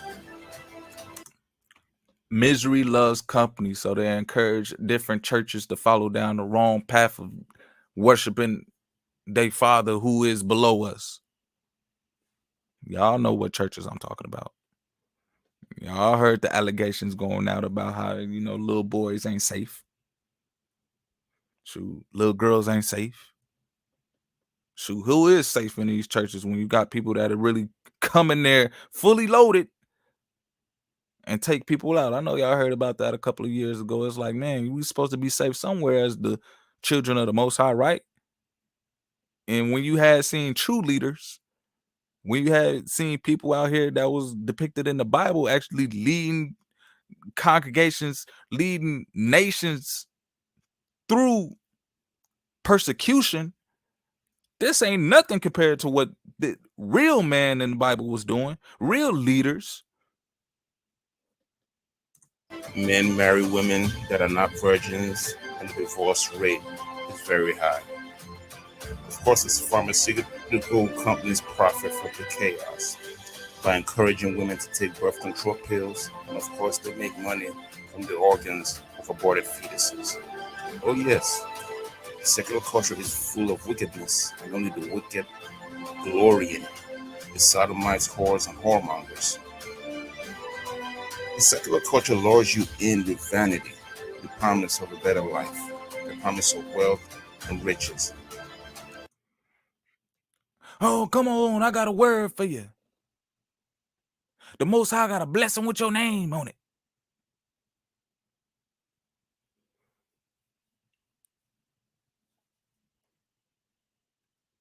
What is a blessing nowadays? And what do these people be leading you into? Family, when these church leaders sit up at this pulpit and try to give you this prosperity preaching nonsense, really see what type of spirit they operating in. Because who is this over here preaching in the Bible where they talking about, hey, we got finances for the people. We got, you'll be able to get a car. You'll be able to have a house. And what sense does that make that you would even obtain all of that and you ain't even right within?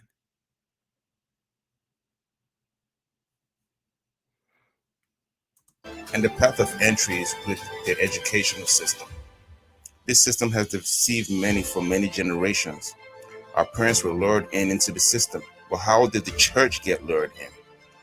As followers of Christ, we send our children out into the And first and foremost, the church was supposed to be the education system. Did you know that you were supposed to actually be studying and reading the Bible for 1/4 of the day, and then the other 1/4 of the day you were supposed to be communicating and talking with your family and brethren and building and actually figuring out solutions on how to be able to make sure that life is more effective? So when you talk about when people go to school, what are they learning? And family, I got so bored of going through the educational system because I'm just like, this stuff does just not benefit me.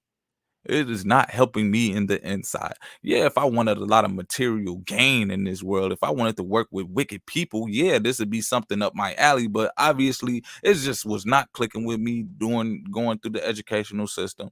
And then that's what they look at you in the church. Oh, you're so smart. But really, take in mind that Moses had a speech impediment. And was he really taught formally how to even bring forth knowledge?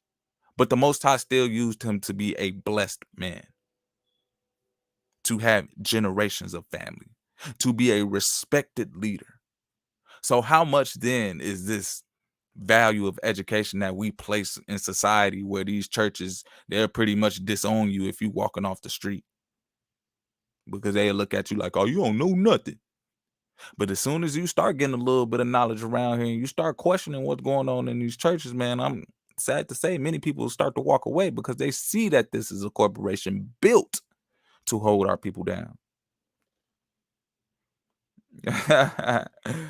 Talking about old power to the people, Wakanda forever. But they ain't over here trying to invest and build infrastructures where people working together, man. It's sickening. It's sickening. You already know it's terrific, Tasha. How you gonna win when you not right within? For real. They don't even teach you how to get right within. And the leaders, they should be able to put that out there first. Like, hold on, I can't teach you how to win if your goals is backwards in life. What do you want? You got women out here wanting to get an education so that they could make sure that they get finances so that they can travel and do this and do that. But then at the end of the day, hey, talk to older women, see the ones that sacrifice their gift of bringing forth family into this world and which one was more valuable. You know, having someone that depends on you, that you could build with, that you're in a role of leadership, that you are in a role of a community, and there's something of value being shared with these, which is your morals, your ethics, the way that you walk, the way that you talk. And obviously that goes out of the realm right now because these churches don't even talk about family structure anymore. They don't even talk about how to have a successful family structure anymore. They don't identify what the root of the problem is within why there are so many people going through divorces and stuff like that, where there are so many men stepping out on their women, even if they are in churches. Shoot, I just seen the other day that a pastor was on Instagram talking to another lady, and he's supposed to be a well-known pastor, and he stepped down from the church. So you got these leaders now just like, oh man, I can't even lead no more. Huh? What type of uh it's different out here. False leaders. world to get brainwashed by the world. We get tempted with the vanity and the promise of the world at the expense of our integrity. We are entertained by their music and their movies.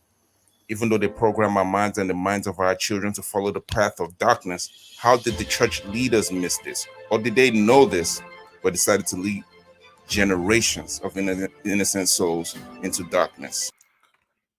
The church is supposed to be one of the smartest group of people that we have out here, right? And not even just in the sense of having intellect of this materialistic world, but also the spiritual essence. If you really see what's going on right now, and you got the spirit of the Most High on you, and you see all this wickedness taking place within this overcoming and evolution of technology and certain media disclosing certain information, and people over here creating music and the movies, everything that's being perpetuated within our minds that's influencing the generations.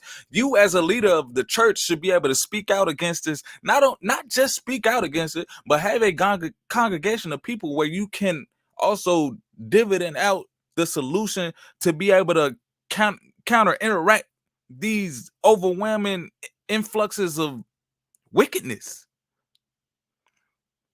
So yeah, it's cool to say, hey, they over here doing wickedness. Oh my God, look at the music, look at the movies, look at everything that's being portrayed. Okay, all right, church. We see it. We know that this world is operating in the spirit of the air, which is Satan. Let's figure out how we can counteract with that by having the spirit of the Most High within our congregation and come together with the people that's around us to be able to figure out solutions on how we can combat that. Let's figure out brothers and sisters who create righteous music. Let's figure out brothers and sisters who have an eye for videography, who can actually put out content to actually inspire our brothers and sisters to move righteously out here. Who is out here as a leader being able to put out these solutions and using their funds in their community to actually portray this into the life right now? Or do they know that this is a problem and hey, they sold out?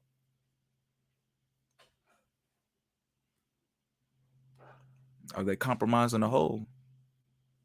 Are they going against the interests of the church, of the faith?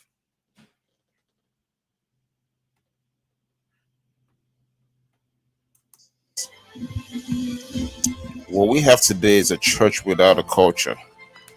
The only culture that's apparent is to gathering together in a building one day out of the week, or maybe twice or three times a week. A culture that the pastor's daughter has a reputation of being a whore to the world. The daughter of the pastor lives with this stigma even if she isn't a whore. That's how bad it is. And that's the biggest one that people rarely talk about. I know y'all see the movies about the preacher's daughter, and even myself, I have the speculation of knowing the preacher's daughter, that usually be the one that that ain't moving too righteous out here. Why is that so? If this man is such a great leader, he has a whole church and congregation, why isn't it the people that he's leading actually in reverence of what he's inspiring and so passionate about, encouraging a person to actually want to move in his light? I get it.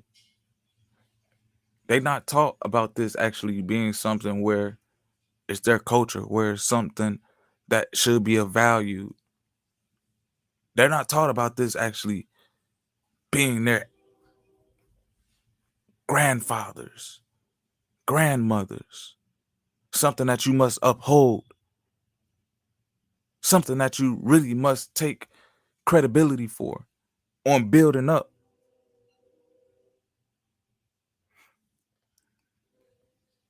Or we can just say that people are just really easily influenced by what they see within this wicked society. People are really not strong enough anymore in their spirit because they don't even know how to build up a spiritual fortitude. They don't know how to build up understanding of when Satan comes and tempts you to resist. They don't know how to discern right from wrong. They don't even know how to discern a man from a woman. They don't even know how to discern a leader from someone who is in folly.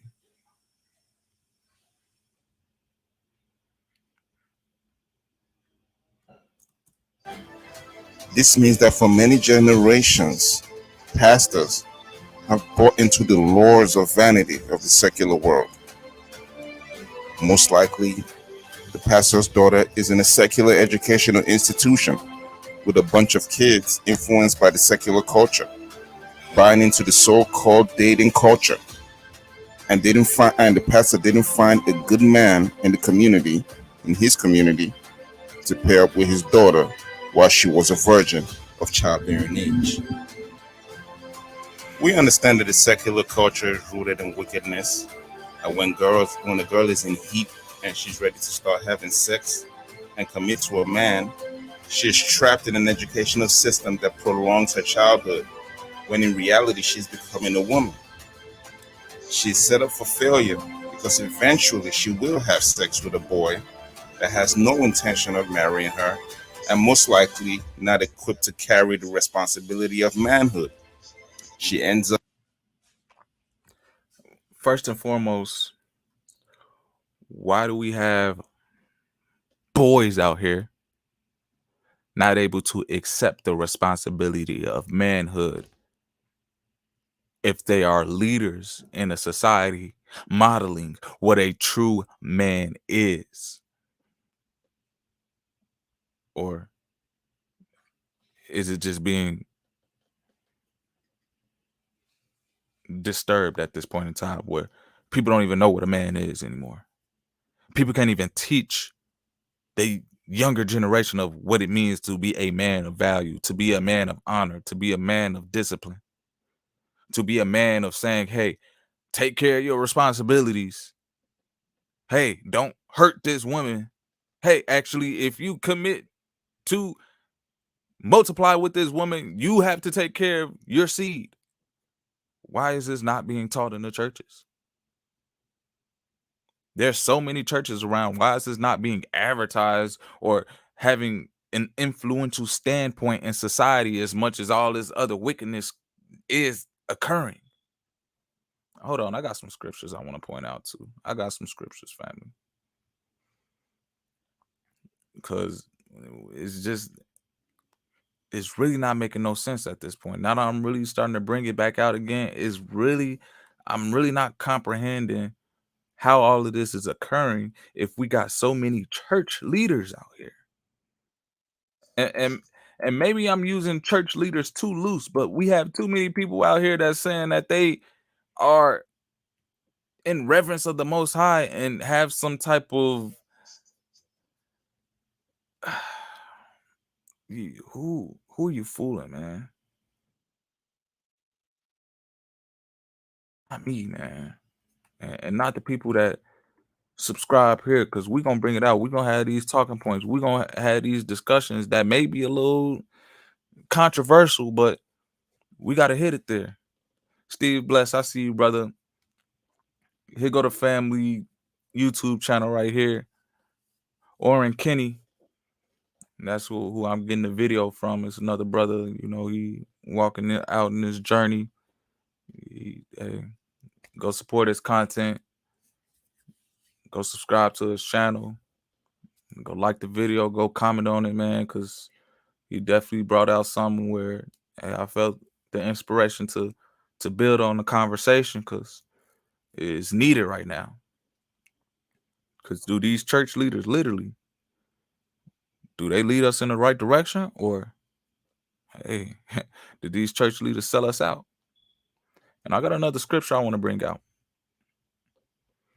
and we're gonna build with scriptures over here. We're gonna make sure that we get some knowledge and some intellect of what the Bible is talking about. I want to be able to make sure that the people around me are moving righteously. I mean, I'm passionate about what I do. I'm honored that people say that some of the content that I create inspire them.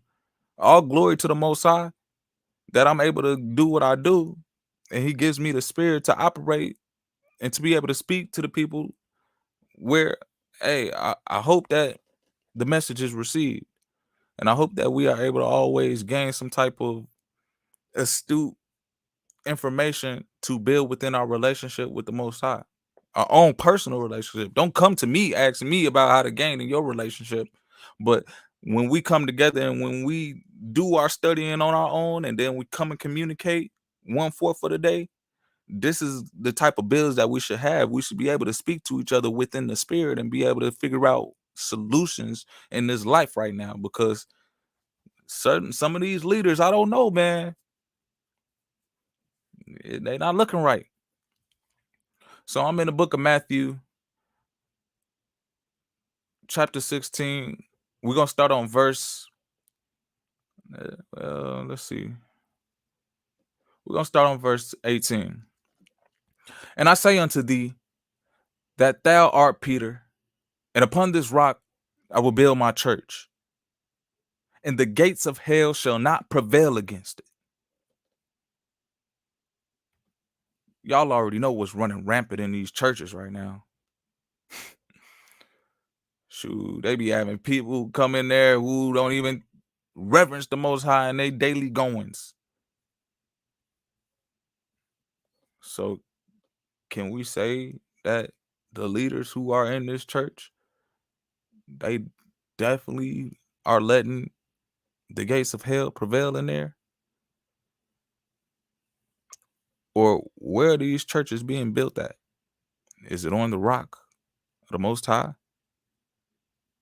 Let's keep reading. Matthew chapter 16, verse 19.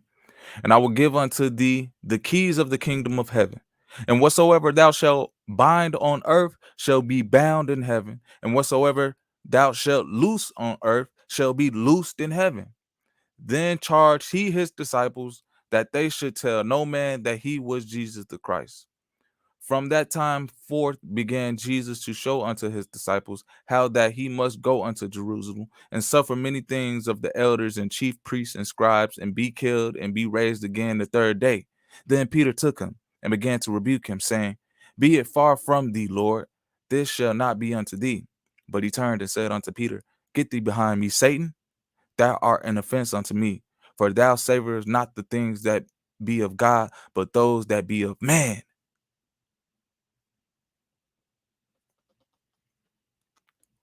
I want to build with verse 19. And I will give unto thee the keys of the kingdom of heaven. And whatsoever thou shalt bind on earth shall be bound in heaven. And whatsoever thou shalt loose on earth shall be loosed in heaven.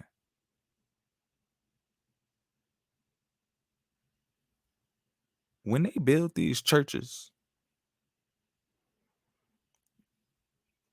who are entering into these churches? What is being loosed into these churches? Because they definitely ain't binding up nothing. It seems like these church doors are starting to open and things unseemingly are starting to come out of them.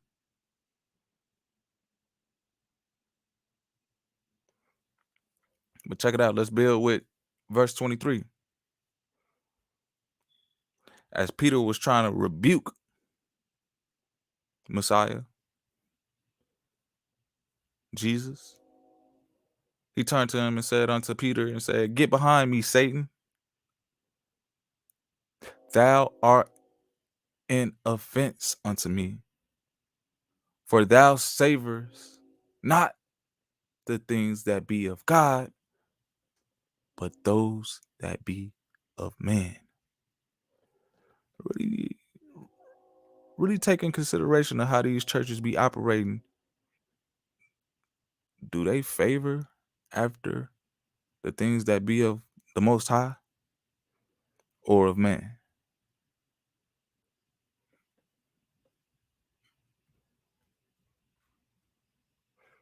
Let's really find out. Let's really ask these questions. Let's see here. Let's get back to the video, family. And I'll put the link to the brother YouTube channel in the chat. The video on this platform if y'all want to go check it out.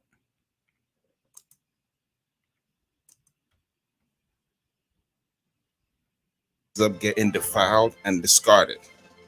This is a cultural norm in the secular society.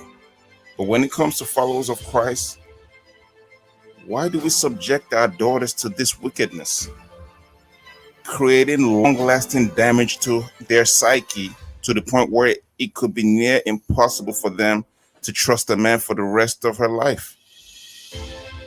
And many innocent men will pay the price for the damage that has been done. Hey, it's hard to trust man in these churches nowadays because you already know what's going on. And women be hard to trust man too in these churches because they know what be going on too in the spirit. So it's like a trickle down effect, not just between the relationship of the Most High and how we supposed to be operating and moving righteously out here, but within the relationships of the family. Relationships between man and women have become disoriented,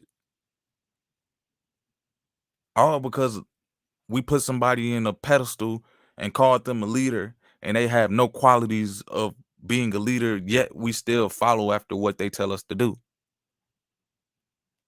Absurd to me.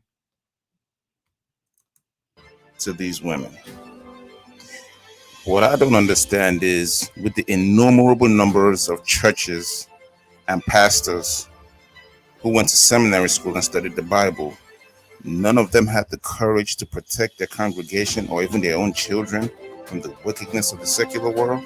Sheesh. None of them have the courage to serve and protect righteously and to be able to build up their congregation, to inspire them passionately with the fruits of the spirit, to be able to make sure that they moving away from this wicked world so that the gates of hell don't succumb into their own household and in their own building. None of them have the courage to stand up against that. None of them have the insight to actually build up against certain wickedness and devices of just, come on, man. We really got to take heed that the church leaders sell us out.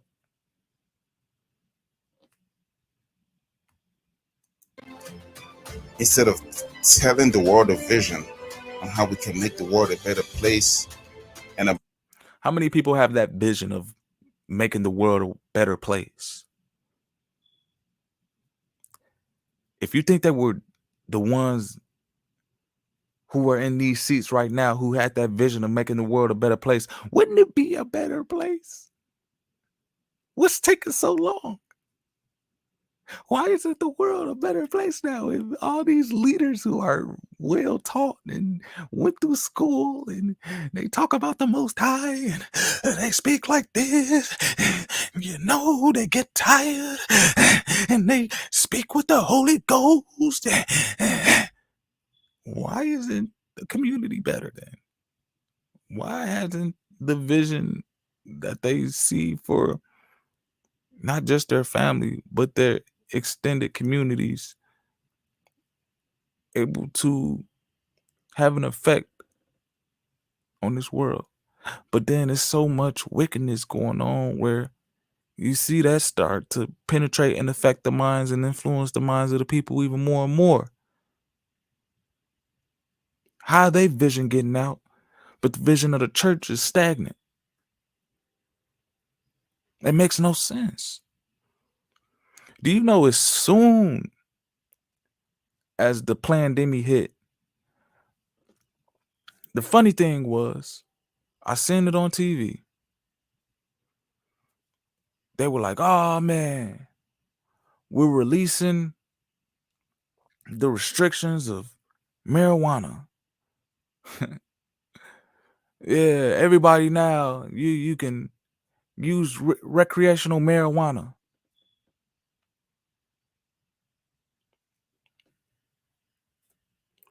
Whose vision is that?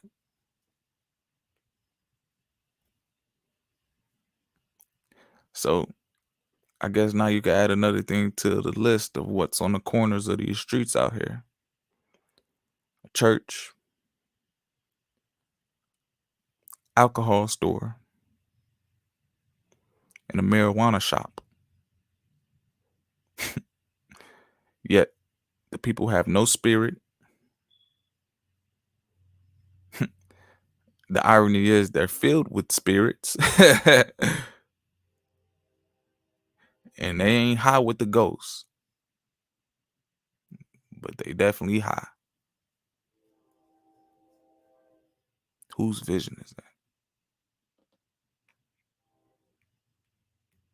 about our traditions and spiritual riches of God's kingdom, we allow the wicked secular world to sell us fantasies about their wicked culture, how people can find happiness while rebelling against the Most High, when in reality, the consequences for following the secular culture is pain, loneliness, depression, addiction, and suicide. Some of the responsibility also falls on the parents. So-called Christian parents are not raising their daughters to be wives. Instead of protecting their daughters from the wickedness of the secular world, they actually send their daughters into the secular world. Most of the time, selfishly, in order to live vicariously through the child, in order to brag to their friends, saying, my daughter is in this school, my daughter is in that school, my daughter is a doctor, my daughter is a lawyer, my daughter is a nurse. Many parents do this in order to maintain ownership and control over their daughters. The child becomes an object of vanity. This erroneous state of mind of parents even brings pain to themselves, because many parents send their daughters off to college painfully knowing that she will be sexually active without a husband, but they do it anyway, all in the name of bragging about their children. It is also a generational curse because most of the time, the mother of the child wasn't a virgin when she got married, so they see nothing wrong with it. And the erroneous way of thinking passes down to another generation. The lunacy is even worse now by so-called Christian parents because they send their young children to schools that are now teaching them about homosexuality, even in elementary school, teaching our children to normalize the abominable acts. It's unreasonable and it's unbelievable. Big facts, brother. So now you got people not just in these churches, but also in these schools, where you would think that a nation that says they're under God will be teaching some type of spiritual lessons and morals and codes. You think they will be teaching you about what's righteous out here. You think they will be leading you in a way that's serving the community to be great.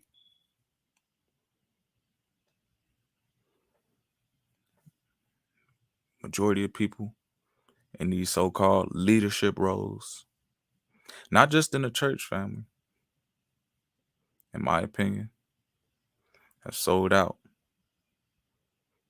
You've lost the true etiquette, the true essence of what a leader should be, because everything in society has been so watered down to just be the basics of economics and doing what everybody agrees with, where you have people who don't even know how to move on one accord with the Lord, who don't even know how to move within their spirit to actually fight against any objections, to stand up against a giant, to stand up against a nation, a stern ruler, to be able to get their people out of captivity. You don't have anybody out here in these positions as of right now that are putting in that work,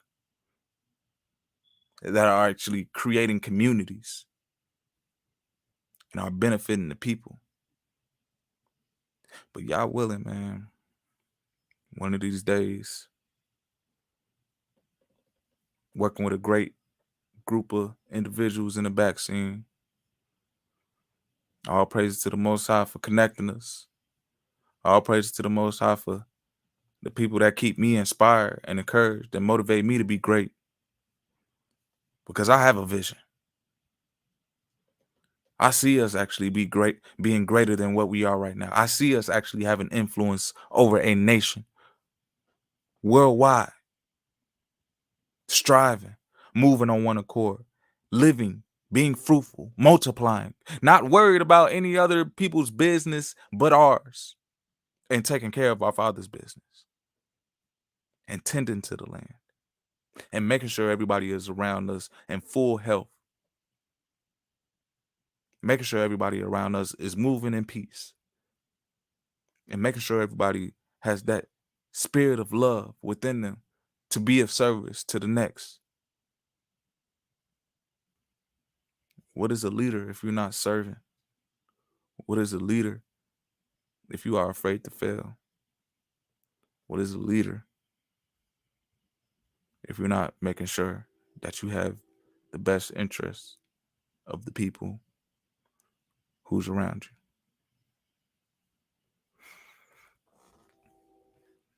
And with that being said, family, that's pretty much my discussion on what I see out here. I'm observing, man. I got my eyes open and I'm reading this scripture, and things seem a little bit off kilter. But as long as we always coming together, as long as there's one or two, and we still out here identifying what is supposed to be happening within the realms of following that Bible, hey, Most High always makes a way. And always strive, move forward effectively in this life. We just got to put in that work. Can't be scared to move along. Know that the Most High will always provide a way. You know? So to the true leaders out there, keep on trailblazing. Keep on inspiring. Keep on moving with passion. Keep on being an influence in your society. Keep on figuring out solutions and ways that you can be of service to improve not just yourself, but the people around you and the environment around you. And if you truly love the Most High, keep the commandments. Feed the people. Gado Yeshayahu. Hallelujah. Total Rabbi Yeshua.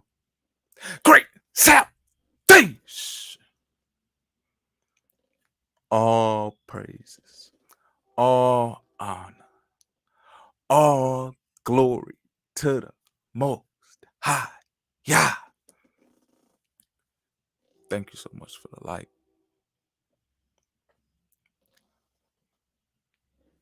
Peace and blessings, my people.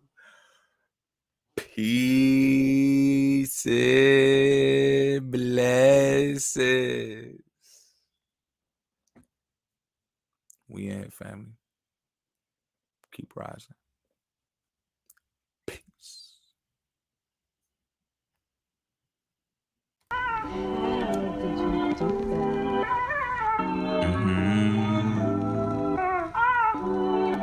Yeah.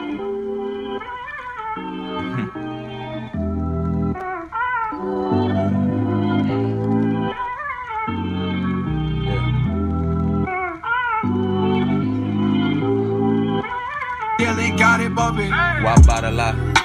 When the truth is free, illusions creating distorted reality, manifesting heart's desires, faith that anything is possible, probable. With God, I'm unstoppable. Can't deny denial. Life flowing through, living is a test of subscription, a lifetime trial.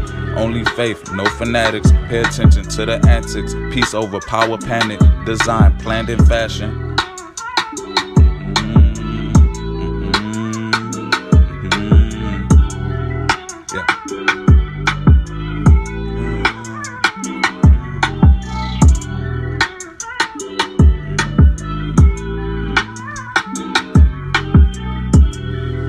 Yeah.